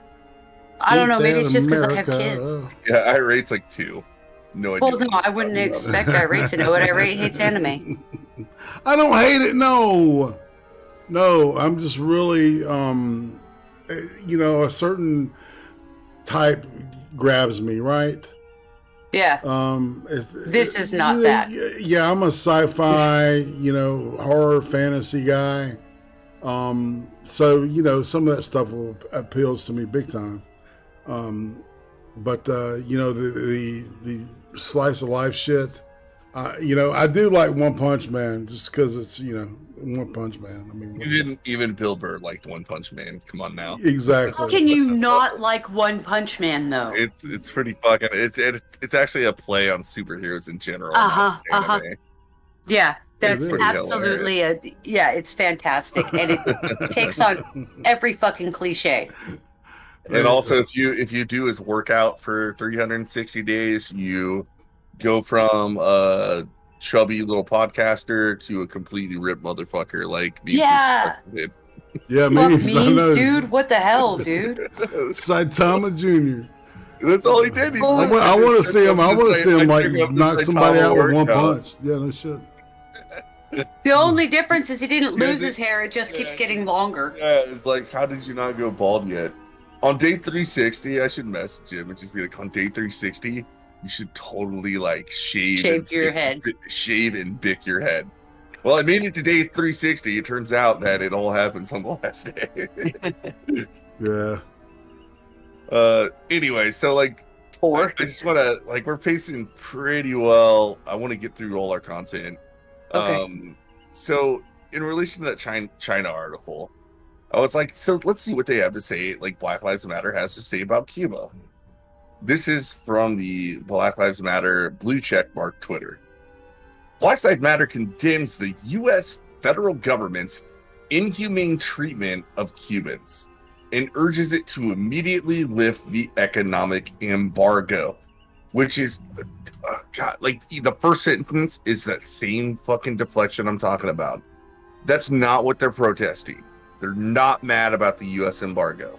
No. Humanitarian aid can still go to Cuba from other countries, right? There's some obscure things where they're just like, they can't get parts for x-ray machines, right? Because it falls under part of the embargo. Well, And I'm not even saying I'm for or against the embargo. Like, it's irrelevant. It has nothing to do with what's going on in Cuba right now. Nothing to do with it at all. I agree. No. You don't hear me arguing with you on that shit, man. I mean, if you're going to make the connection, you're going to say it makes it a little hard for the communist regime that's supposed to be trying to provide for everybody to actually do so. But that's not really what people are mad about. Anyway, going on. This cruel and inhumane policy instituted with the explicit intention of destabilizing the country and undermining Cubans' right to choose their own government. They don't have the right to choose their own government. Fucking stupid. Is at the heart of Cubans' current crisis. No, it's not. I just said why it's not. It is not at the heart of the crisis. The heart of the these crisis people need property is that rights. You have a corrupt regime that props itself up by instituting its power and giving favors to the powerful while everybody else has to suffer, just like every other fucking communist regime that has ever existed. Since 1962, the United States has forced pain and suffering on the Cuban people by cutting off food. No, we don't. Medicine, we don't do that. And supplies. Yes, supplies, sure, but food and medicine, we can still send that to Cuba. That is not part of the embargo. Cost Well, it was the nation. part of the early embargo, right? They were getting it all from Russia anyway, man, so it didn't fucking matter to them. Yep. I don't know. They said it cost them an estimated $130 billion. And I'm just sitting there looking at that as like, they're trying to pass a $4 trillion spending bill right now. And you're trying to make me get upset about $130 billion to Cuba. Great. Right. Well, I'm going to get Without that upset sending $130 billion to Cuba. I don't want to pay for people to be oppressed like this. I know too many young people that have run from Cuba because it is so fucking miserable there. Yeah, I actually would want to spend no resources embargoing or doing anything to Cuba. In fact, I think maybe if we just let Cuba do its thing, it would have collapsed a long time ago. Just the same way that people, like economists, predicted what would ultimately happen to the Soviet Union, right? Mm-hmm. The Cold War didn't kill the Soviet Union. The Soviet Union killed the Soviet Union. Yeah. Well, I mean, but the arms race, I mean, that did have a lot to do with it because it was, Sure, you know, right? Because they had to divert industrial, right? Their industrial infrastructure was 50, but I'm saying, 60% fucking military. It's kind of the same as like Vietnam, right? Like a lot of people say we lost the Vietnam War, but it turned. Look at what happened in Vietnam anyway. They became not communist.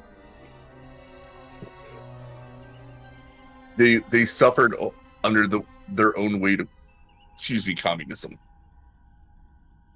Anyway, so without that money, it's harder for Cuba to acquire medical equipment needed to develop its own COVID-19 vaccines and equipment for food production. This comes in spite of the country's strong medical care and history of lending doctors and nurses to disasters around the world. Holy shit, that is so much bullshit. That's not what they do. So what they're talking about is Cuba does actually train doctors, right? Mm-hmm. But what they do is they sell them to other countries for revenue, right? So they send the doctors over to other countries, and under an agreement that a portion of the money paid goes right back to Cuba. But the doctor doesn't get a choice whether they stay or go. Exactly. It's not that much different than Chinese nationals that end up in the United States, like Yao Ming, right? He was still owned by What about the Fang entire Fang? time he worked in the NBA. Yeah, okay, I know who you're talking about. Yeah, that's all. Yao 7 Ming foot was tall. a tall Houston Rockets center from China. Great basketball player. But his entire time, like, he was still a Chinese national. He was owned by China. Well, Chinese students, Chinese nationals, when they come to school at Texas A&M, you can see them. They have what is called their cousin that stays with them, and that's basically an operative. A party member, yes. Yeah, it's an operative that stays with them while they're in America, and they actually aren't even allowed to interact with Americans without this cousin Well, present. you know you've got a great form of government when you have to send people with your citizens so they won't defect. Yeah, You know, you know that's top notch shit right there, man. yeah. So, Insane. It's fucking insane. You know it, people. that's China.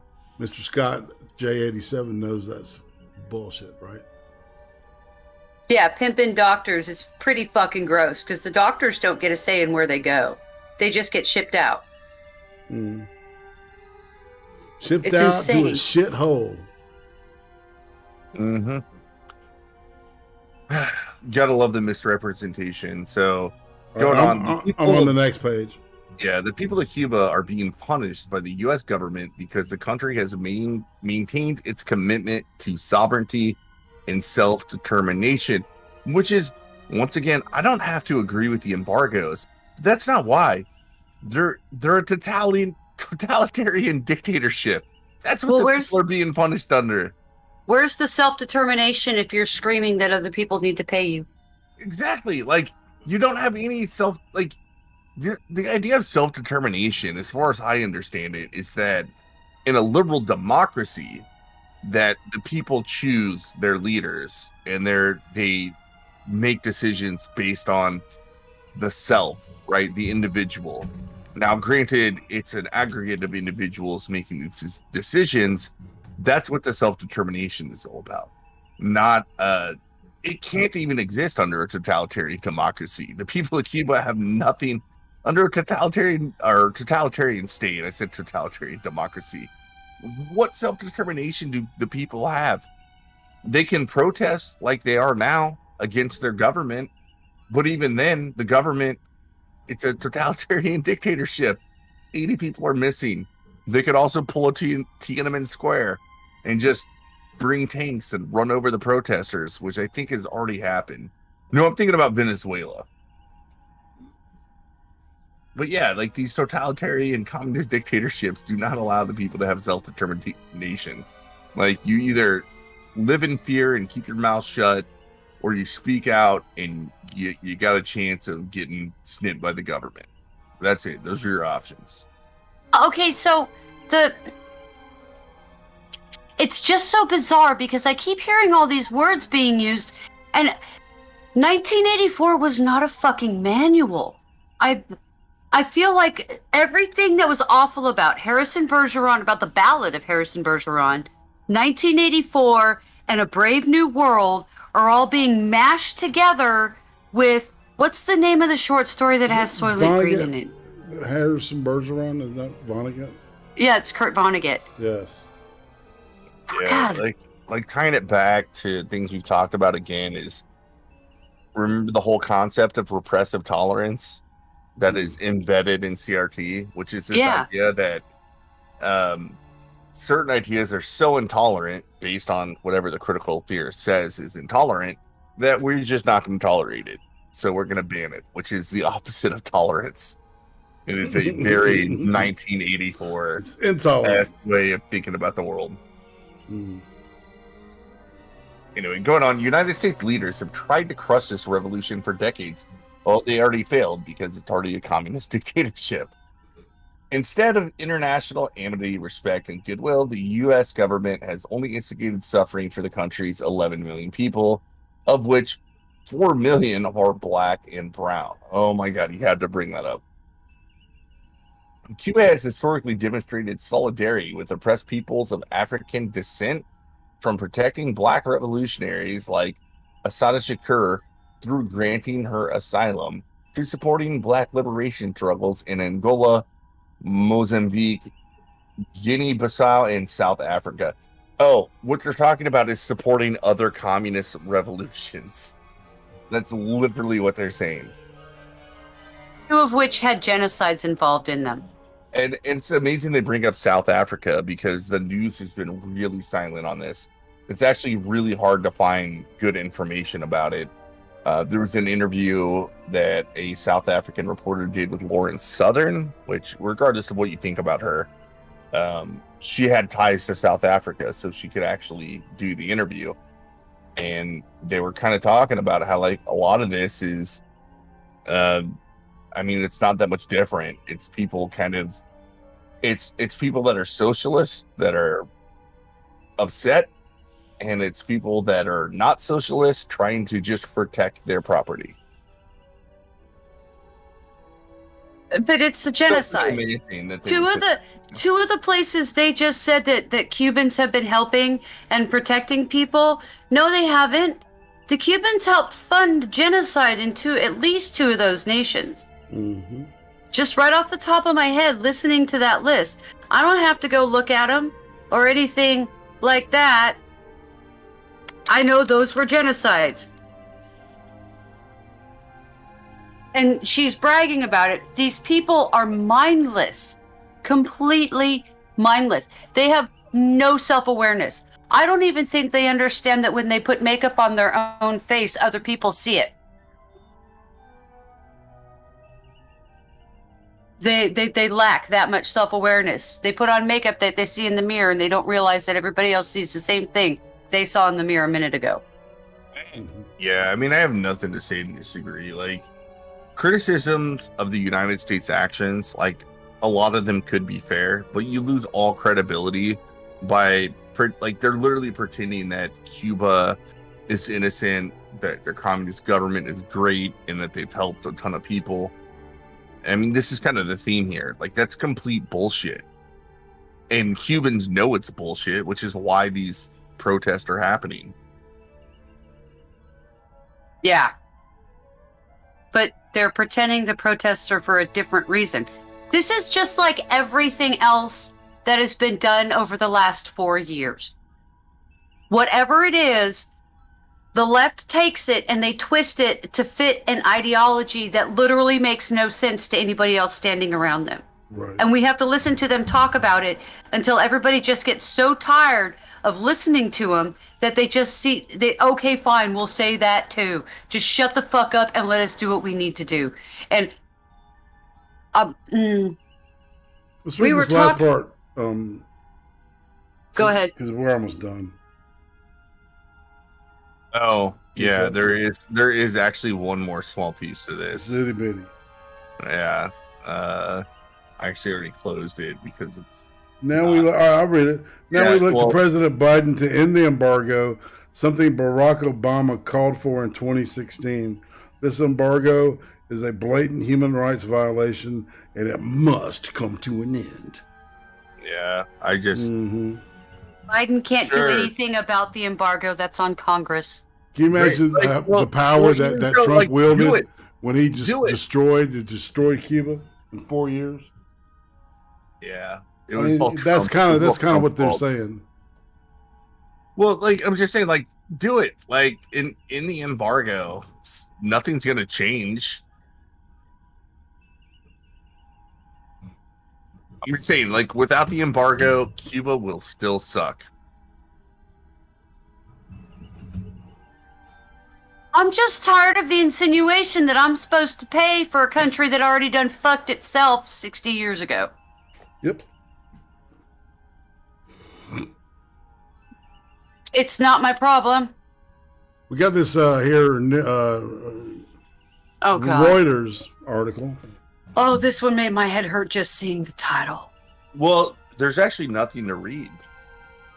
Like I'm skimming through it. The headache. The headline says it all, doesn't it? There's nothing to read. It's like just some statistics about how they don't have like a huge vaccination rate. But it's it's the irony. No, it's the irony that they're Cuban. The title is Cuban protests risk exacerbating COVID-19 spike. Where were those motherfuckers last year when BLM was burning down half of the fucking country?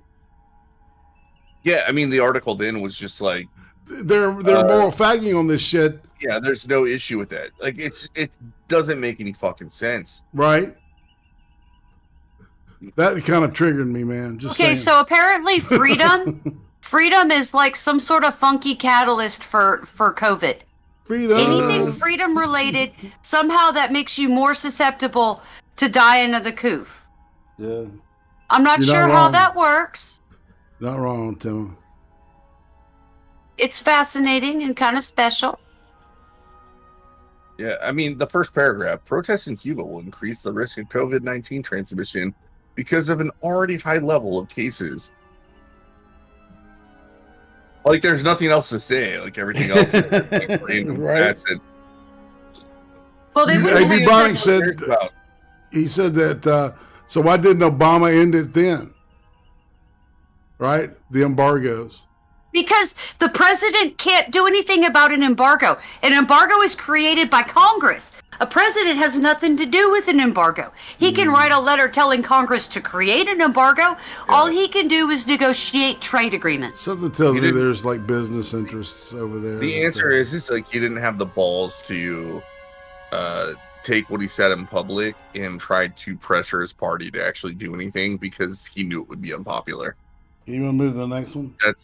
That's how this works. Yep. I'm fucking irritated now. No shit. Yeah, from his goddamn statement. Like the story here is not the story; it's the hypocrisy. That's the story. Is Cubans are all of a sudden rising against their government, yet when BLM was protesting all summer, Reuters wouldn't write an article about how, oh, these protests are a problem because they spread COVID-19. Like, why would you even? I mean, Reuters literally contracted AIDS like 3 or 4 years ago. I remember when Reuters was good news. Yeah, it was trustworthy. Same as like, AP. And now it's fucking lefty city. It's garbage. It's as soon as Trump came into office. Yeah, man. Somebody try to explain to me why everybody flipped out when fucking Trump got elected. Right? Because, we dodged a huge bullet. I don't care what anybody says with the alternative. Oh, yeah. She who will not be named because I'm not suicidal today. I know. It sucks how people that tend to bitch about she who will not be named get suicided. Dude. Well, one of them was there's like a 3 miles from where me and Uzi used to live, our first house we bought. when you go to a therapist, like one of the first questions they ask you is, do you harbor any negative feelings towards the Clinton family in order to determine whether they're suicidal? Yeah. If you say yes, they won't see you, man. Yeah, then they It's just too hot check for me the to- box. Like on their little form, they check the box for suicidal if you say yes. That's funny, man. Good one. All right, what about this? BLM. Pretty Black Lives Matter is under fire for praising Cuba's government and criticizing the United States as the island country is in political upheaval and Cubans are demanding freedom after years of communist suppression. Thousands of outraged Cubans have protested in the streets for days as they fight for freedom from a communist regime and struggle with food shortages and price surges. Black Lives Matter blamed this on the U.S. or on the United States, which led to criticism of the activist organization. Black Lives Matter condemns the U.S. federal government's inhumane treatment of Cubans and urges it to immediately lift the economic embargo. BLM stressed in a statement released Wednesday. This is cruel and inhumane policy instituted with the explicit intention of destabilizing the country and undermining Cubans' right to choose their own government is at the heart of Cuba's current crisis. And then it shows the picture. yeah, it shows the tweet that we just went through. And underneath. BLM's statement was slammed on social media by many, including Republican Texas Senator Ted Cruz, Republican Texas, the son of a Cuban immigrant. He called the statement shameful. The group Black Lives Matter, funded by major players in corporate America, was founded by avowed Marxists, and as millions of Cubans risk their lives to rise up for freedom, BLM stands with the communist dictatorship, Cruz tweeted. Republican Senator Marco Rubio, a Cuban American, also criticized BLM's praise of the communist regime in Cuba. The extortionist ring known as the Black Lives Matter organization took a break today from shaking down corporations for millions and buying themselves mansions to share their support for the communist regime in Cuba, Rubio tweeted. I Marco. fucking hate Marco Rubio, But that's a glorious tweet. He did, that was a slam. That was a good tweet. He had this like about 7-8 minute speech in front of Congress, in front of the Senate the other day, and it was glorious. Excellent. It was an excellent speech. So I give him props on that. When it comes to Cuba, the dude's passionate. You can tell. So yeah, he's like me, man. It's like when you talk communism, man, he's bowing up because he was taught to do it. I can hate Marco Rubio all I want, but at least he's not a communist. Exactly. And that's what freedom's not. all about. That's the First Amendment, man. I can hate this motherfucker, but he's not a communist. It's almost like an amendment to the First Amendment has to be made, where it's like except for communist bullshit. Oh shit! Was I supposed to have this open? I've been waiting for you to scroll it up. I scrolled it up. I'm looking at a tweet. Yeah, at the bottom. Oh, is that the end of the article? It looks like it. Oh. No, there's more. Hillary Noir, a Canadian-born international lawyer and executive director of the United Nations Watch, accused BLM of siding with the oppressor, pointing out how, in Cuba, a repressive regime is firing on peaceful protesters. That's happening. Yeah. Josh Hawley stated how BLM is supporting Cuba's brutal and oppressive dictatorship. BLM claimed the U.S. has forced pain and suffering on the people of Cuba since the 1960s by cutting off food, medicine, and supplies, which I already said is not true. All right, humanitarian aid can still go to them. BLM also alleged the people of Cuba are being punished by the U.S. government because the country has maintained its commitment to sovereignty and self-determination. We just read that. What sovereignty or self-determination do they have when they're demanding money from other people? Yeah, it doesn't exist.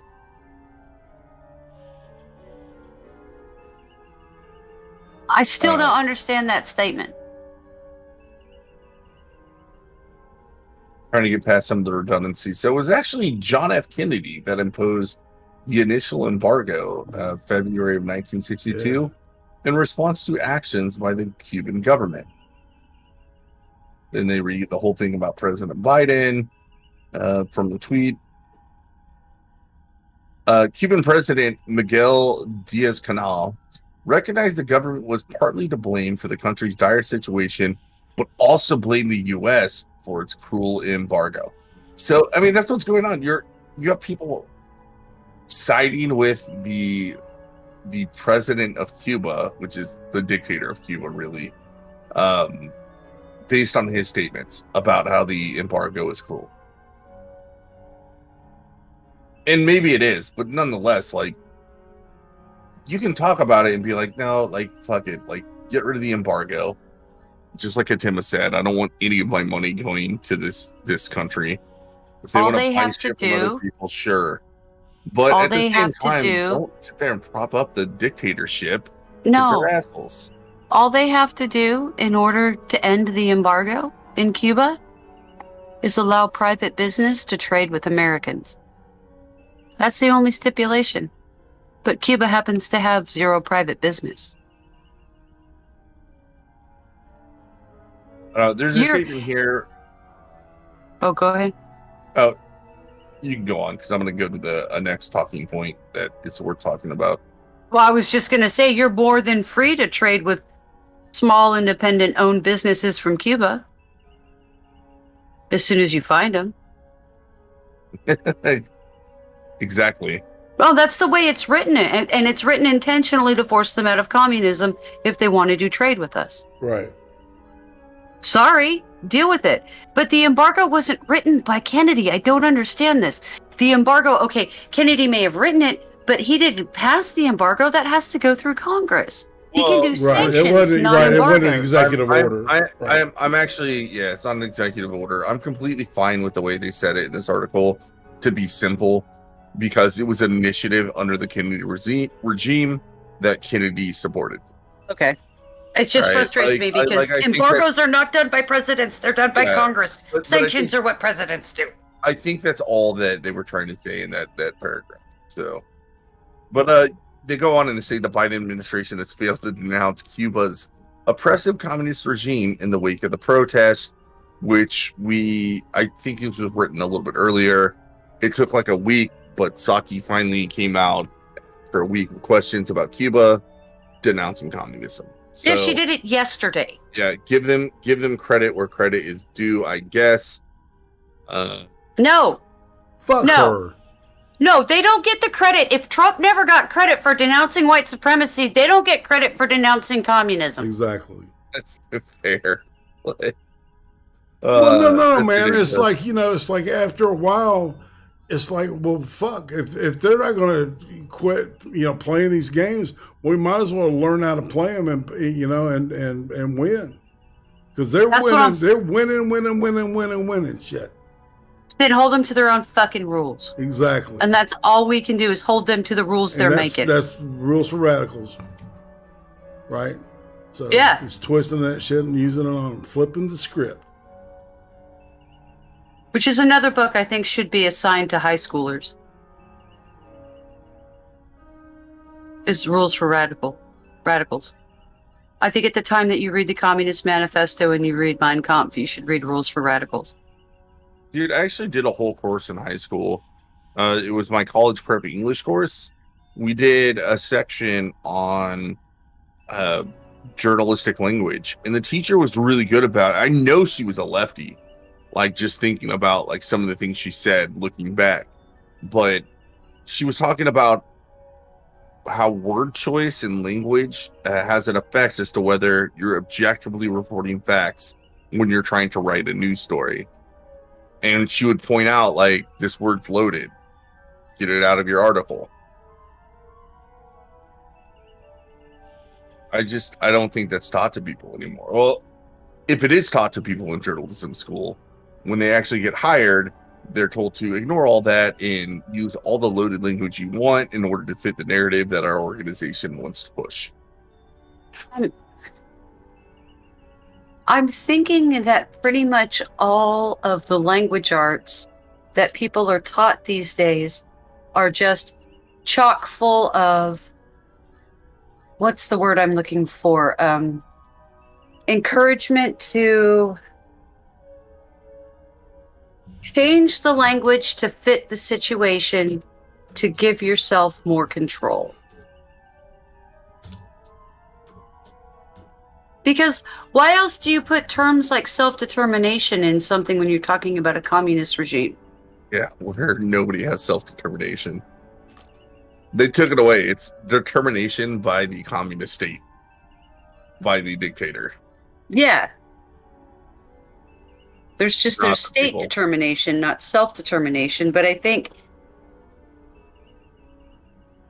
it's a destruction of language. Well, it's Yeah, like, well, what's clean like, up. Like we've talked about this a billion times on our channel. It's like part of CRT. It goes off of the postmodern Derridian idea of language, which is like language is power. Truth is just whatever the power structure says is the truth. So it actually makes sense that this would disseminate amongst journalists that are also learning this stuff from college about the use of language and how it's just a power tool. right. And they don't even realize they're being manipulated. It's that Project Mockingbird thing. Yeah, absolutely. Glowing in the dark. I think we're almost done with this, and we have something that's kind of funny, if you ask me.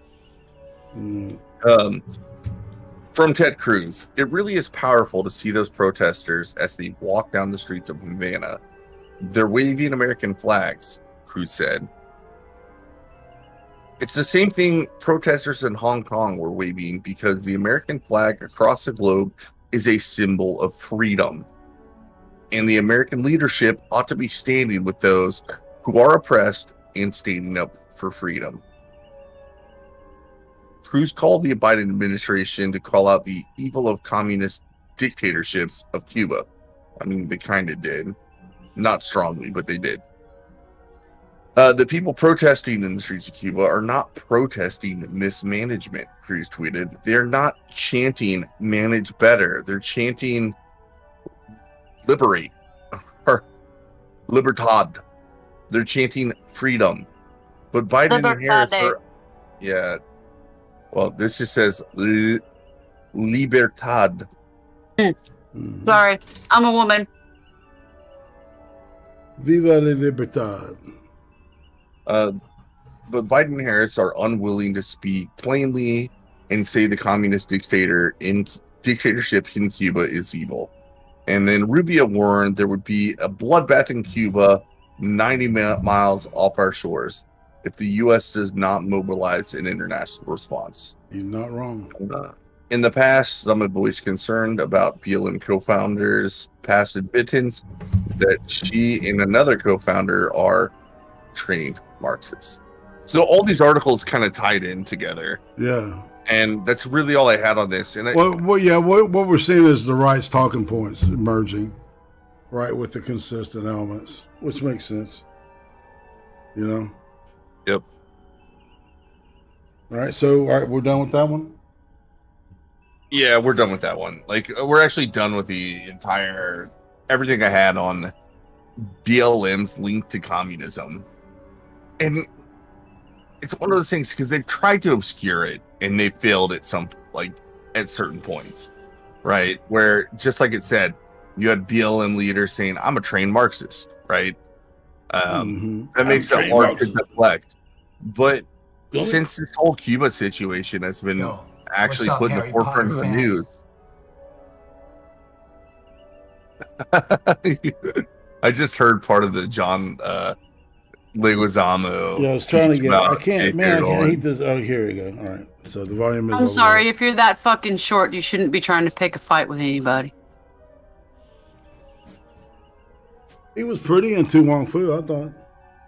He sure did make an adorable little Hispanic girl, didn't he? He sure did. Little wop. Thanks for everything, Julie Newmar. Anyway. Fuck, dude. Yeah. Great movie. All right, you ready? Yeah. Shall we listen to the genius? Yeah, let's have some fun. Yeah, my reaction to this is stay in your lane, bro. Yo, what's up, Harry Potter fans? How would you like to have your favorite wizarding world like totally ruined? Okay? All right, here goes. As you may know, J.K. Rowling is super anti-transgender because she wrote a detailed anti-trans essay and posted it so everyone could see that she's an asshole.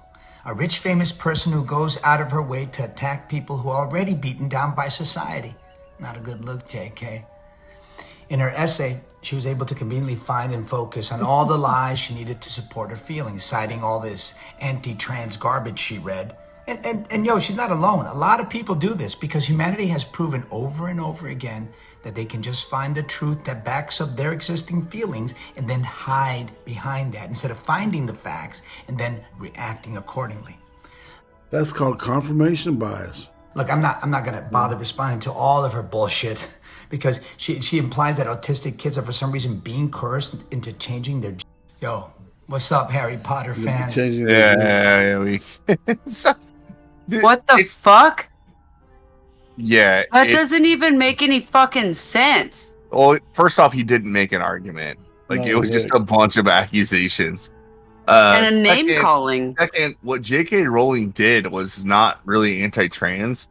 She was doing this thing that the left absolutely hates from other leftists. So you get kicked out of the club. We're like, no, I understand that like trans people, like their thing, and they have like we should give them the utmost of care and blah blah blah. But like there should still be a space for biological women to be biological women. That's all J.K. Rowling said. They're erasing femininity. Have you seen what they're doing? Yeah, I mean, you have protests in LA right now because of a spa where they were letting men that identify as women to go around and not wear any clothes in front of, like, you could even do it in front of children. Like, they didn't have like age restrictions, right? So you had like teenagers at the spa that were just seeing men that call themselves women walking around with their junk, and some women got upset. I would be pissed if I had my 15 or 14-year-old daughter with me at the spa and we were going in to get our faces massaged and all that shit. And suddenly there's a penis in my daughter's face. Mm-hmm. I'm going to be heated. I don't care if there's tatas above the penis. That's penis. No shit. Yeah, I mean, it's one of those things where like there's a reality about like sexuality that the left, just like the far left, wants to completely deny. Right?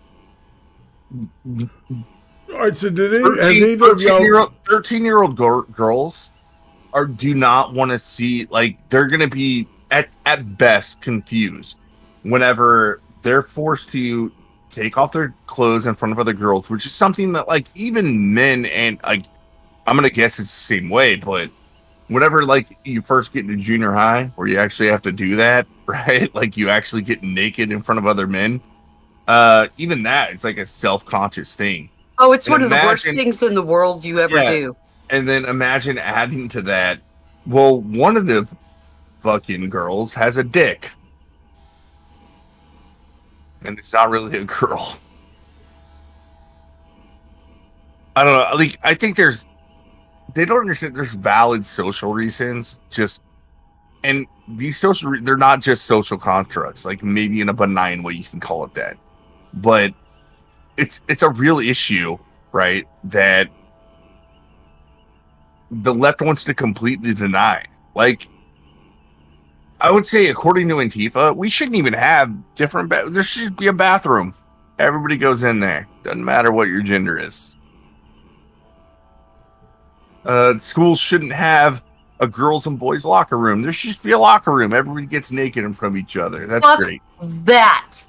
Okay? If you won't have adults, and that's the thing I don't get, because when you go to a gym, you don't have, like, you go to a workout place gym, with weights and everything, that kind of gym.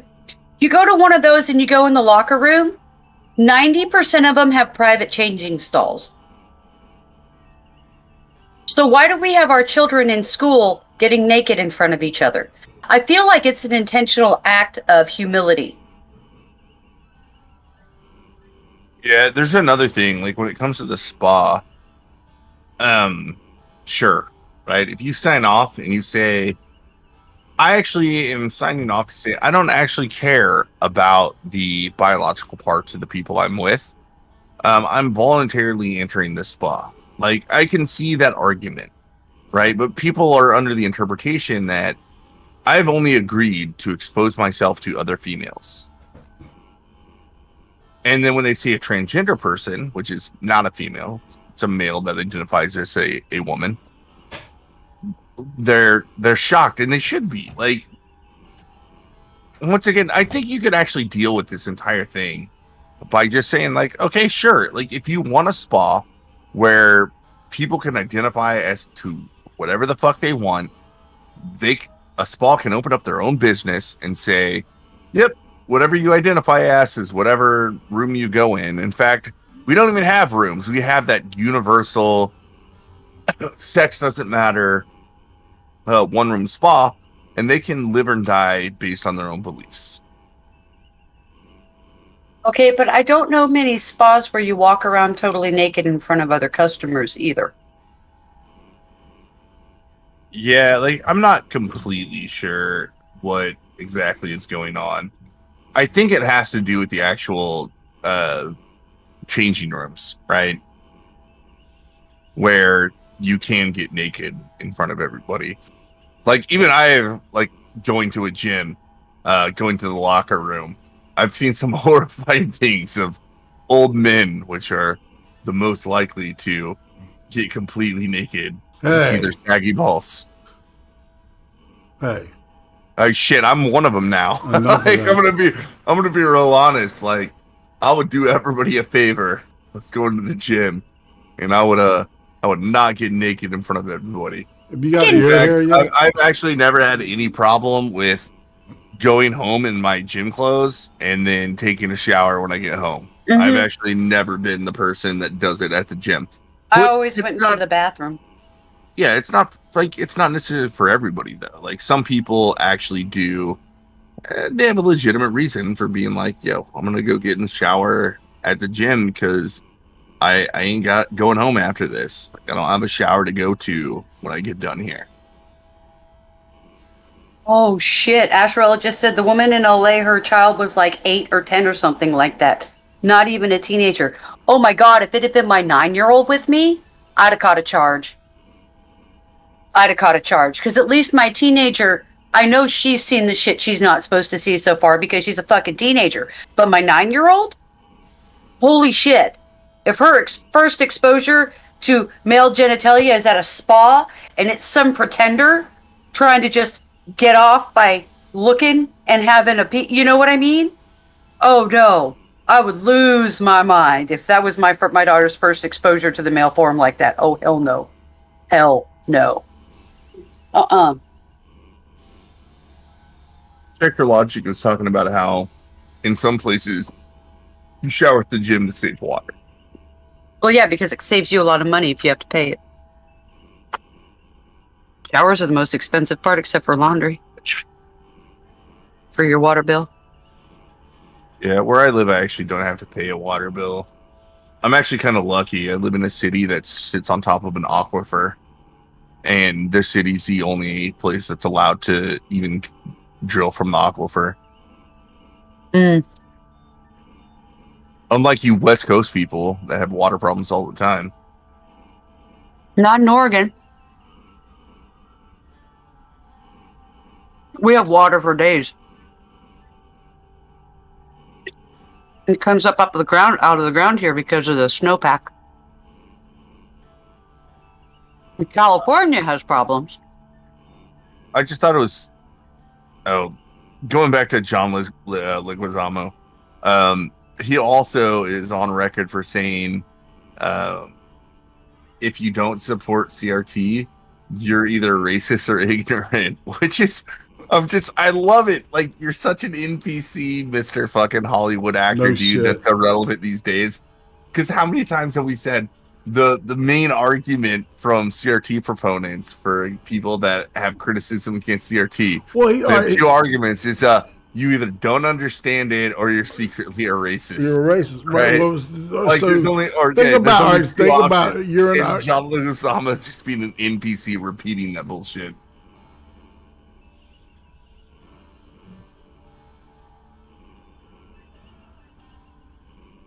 Oh, sorry, Irene, you were going on about something. I forgot what I was going to say. Fuck me, sorry.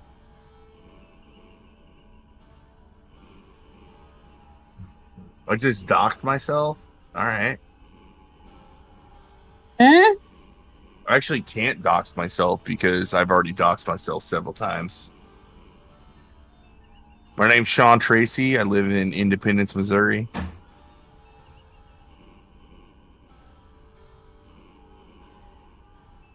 Uh-oh.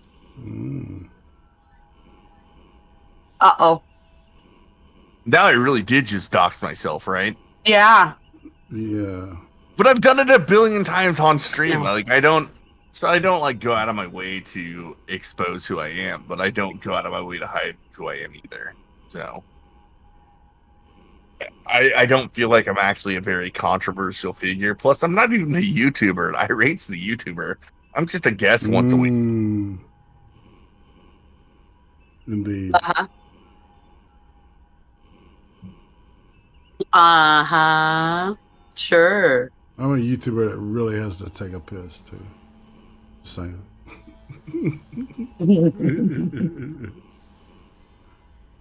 Magus is saying white supremacists love CRT.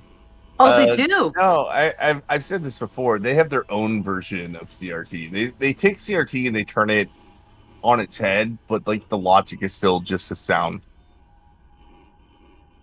Which means the logic is not sound at all. But if you're gonna operate under the guise of CRT, right? Like all the assumptions CRT makes, you can make the same assumptions as a white nationalist and come to a radically different conclusion. Oh, Mr. Scott's got a great idea. How would y'all like to have this? I could try to contact Brenton Nets if you're interested in getting him on the show. He's been fighting his ex-wife in court and doctors over transitioning his 11-year-old son. Atheist icon is like, Excel, no. Like, you don't understand how little I give a shit. Like, if somebody really wants to dox me, I have enough information on my YouTube channel to make that happen because I have all my old band videos on there. I would, and then you can look them up and it's slide those in my DMs there, Mr. Scott. Okay, thank you. All right, because I was going to say I would love to have a conversation with him.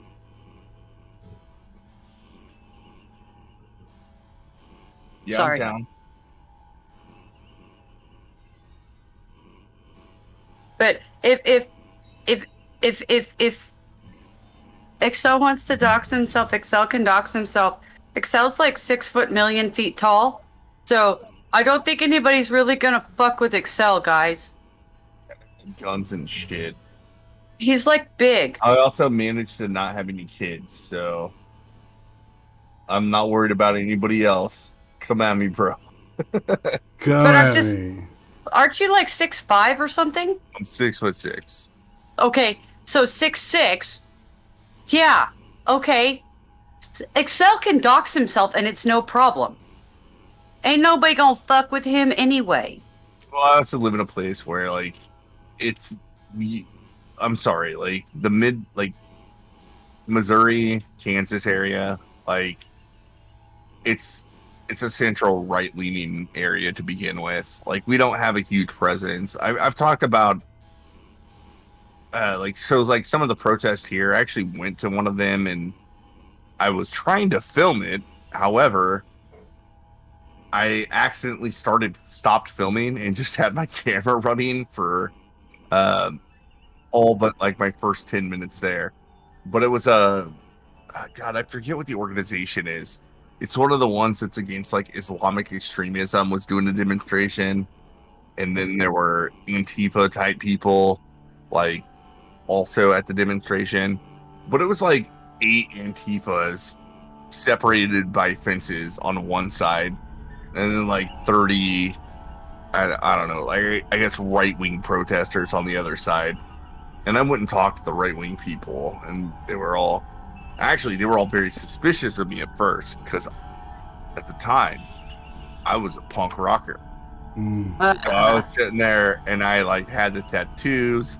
I was wearing a Sick of It All t-shirt with my gym shorts on. Super edgy. And they thought that I was part of the other group, and I was like, they came up to me, they actually kind of accosted me, and I was like, hey, well, what are you guys doing? Like, I haven't done shit to you guys. And I was like, no, dude, I voted for fucking Ron Paul 2008 and 2012, and it's like 2017 now. Like, I don't know what your issue is with me. Like, I'm just here, like, I just kind of want to record and talk to some people, because I saw people doing that on YouTube. Plus, it was the first time in my city that there was actually some clash going on. And I just wanted to talk to people. And eventually they were just like, okay, cool. We thought you were just going to... We wanted to make sure you weren't somebody that was just going to start shit over here. Well, okay. Like, no, not... I wasn't going to do that at all.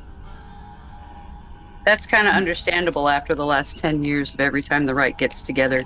Yeah, and they also kicks you in the face. They also assumed, because I looked like at the time more like the leftists that they were thinking of.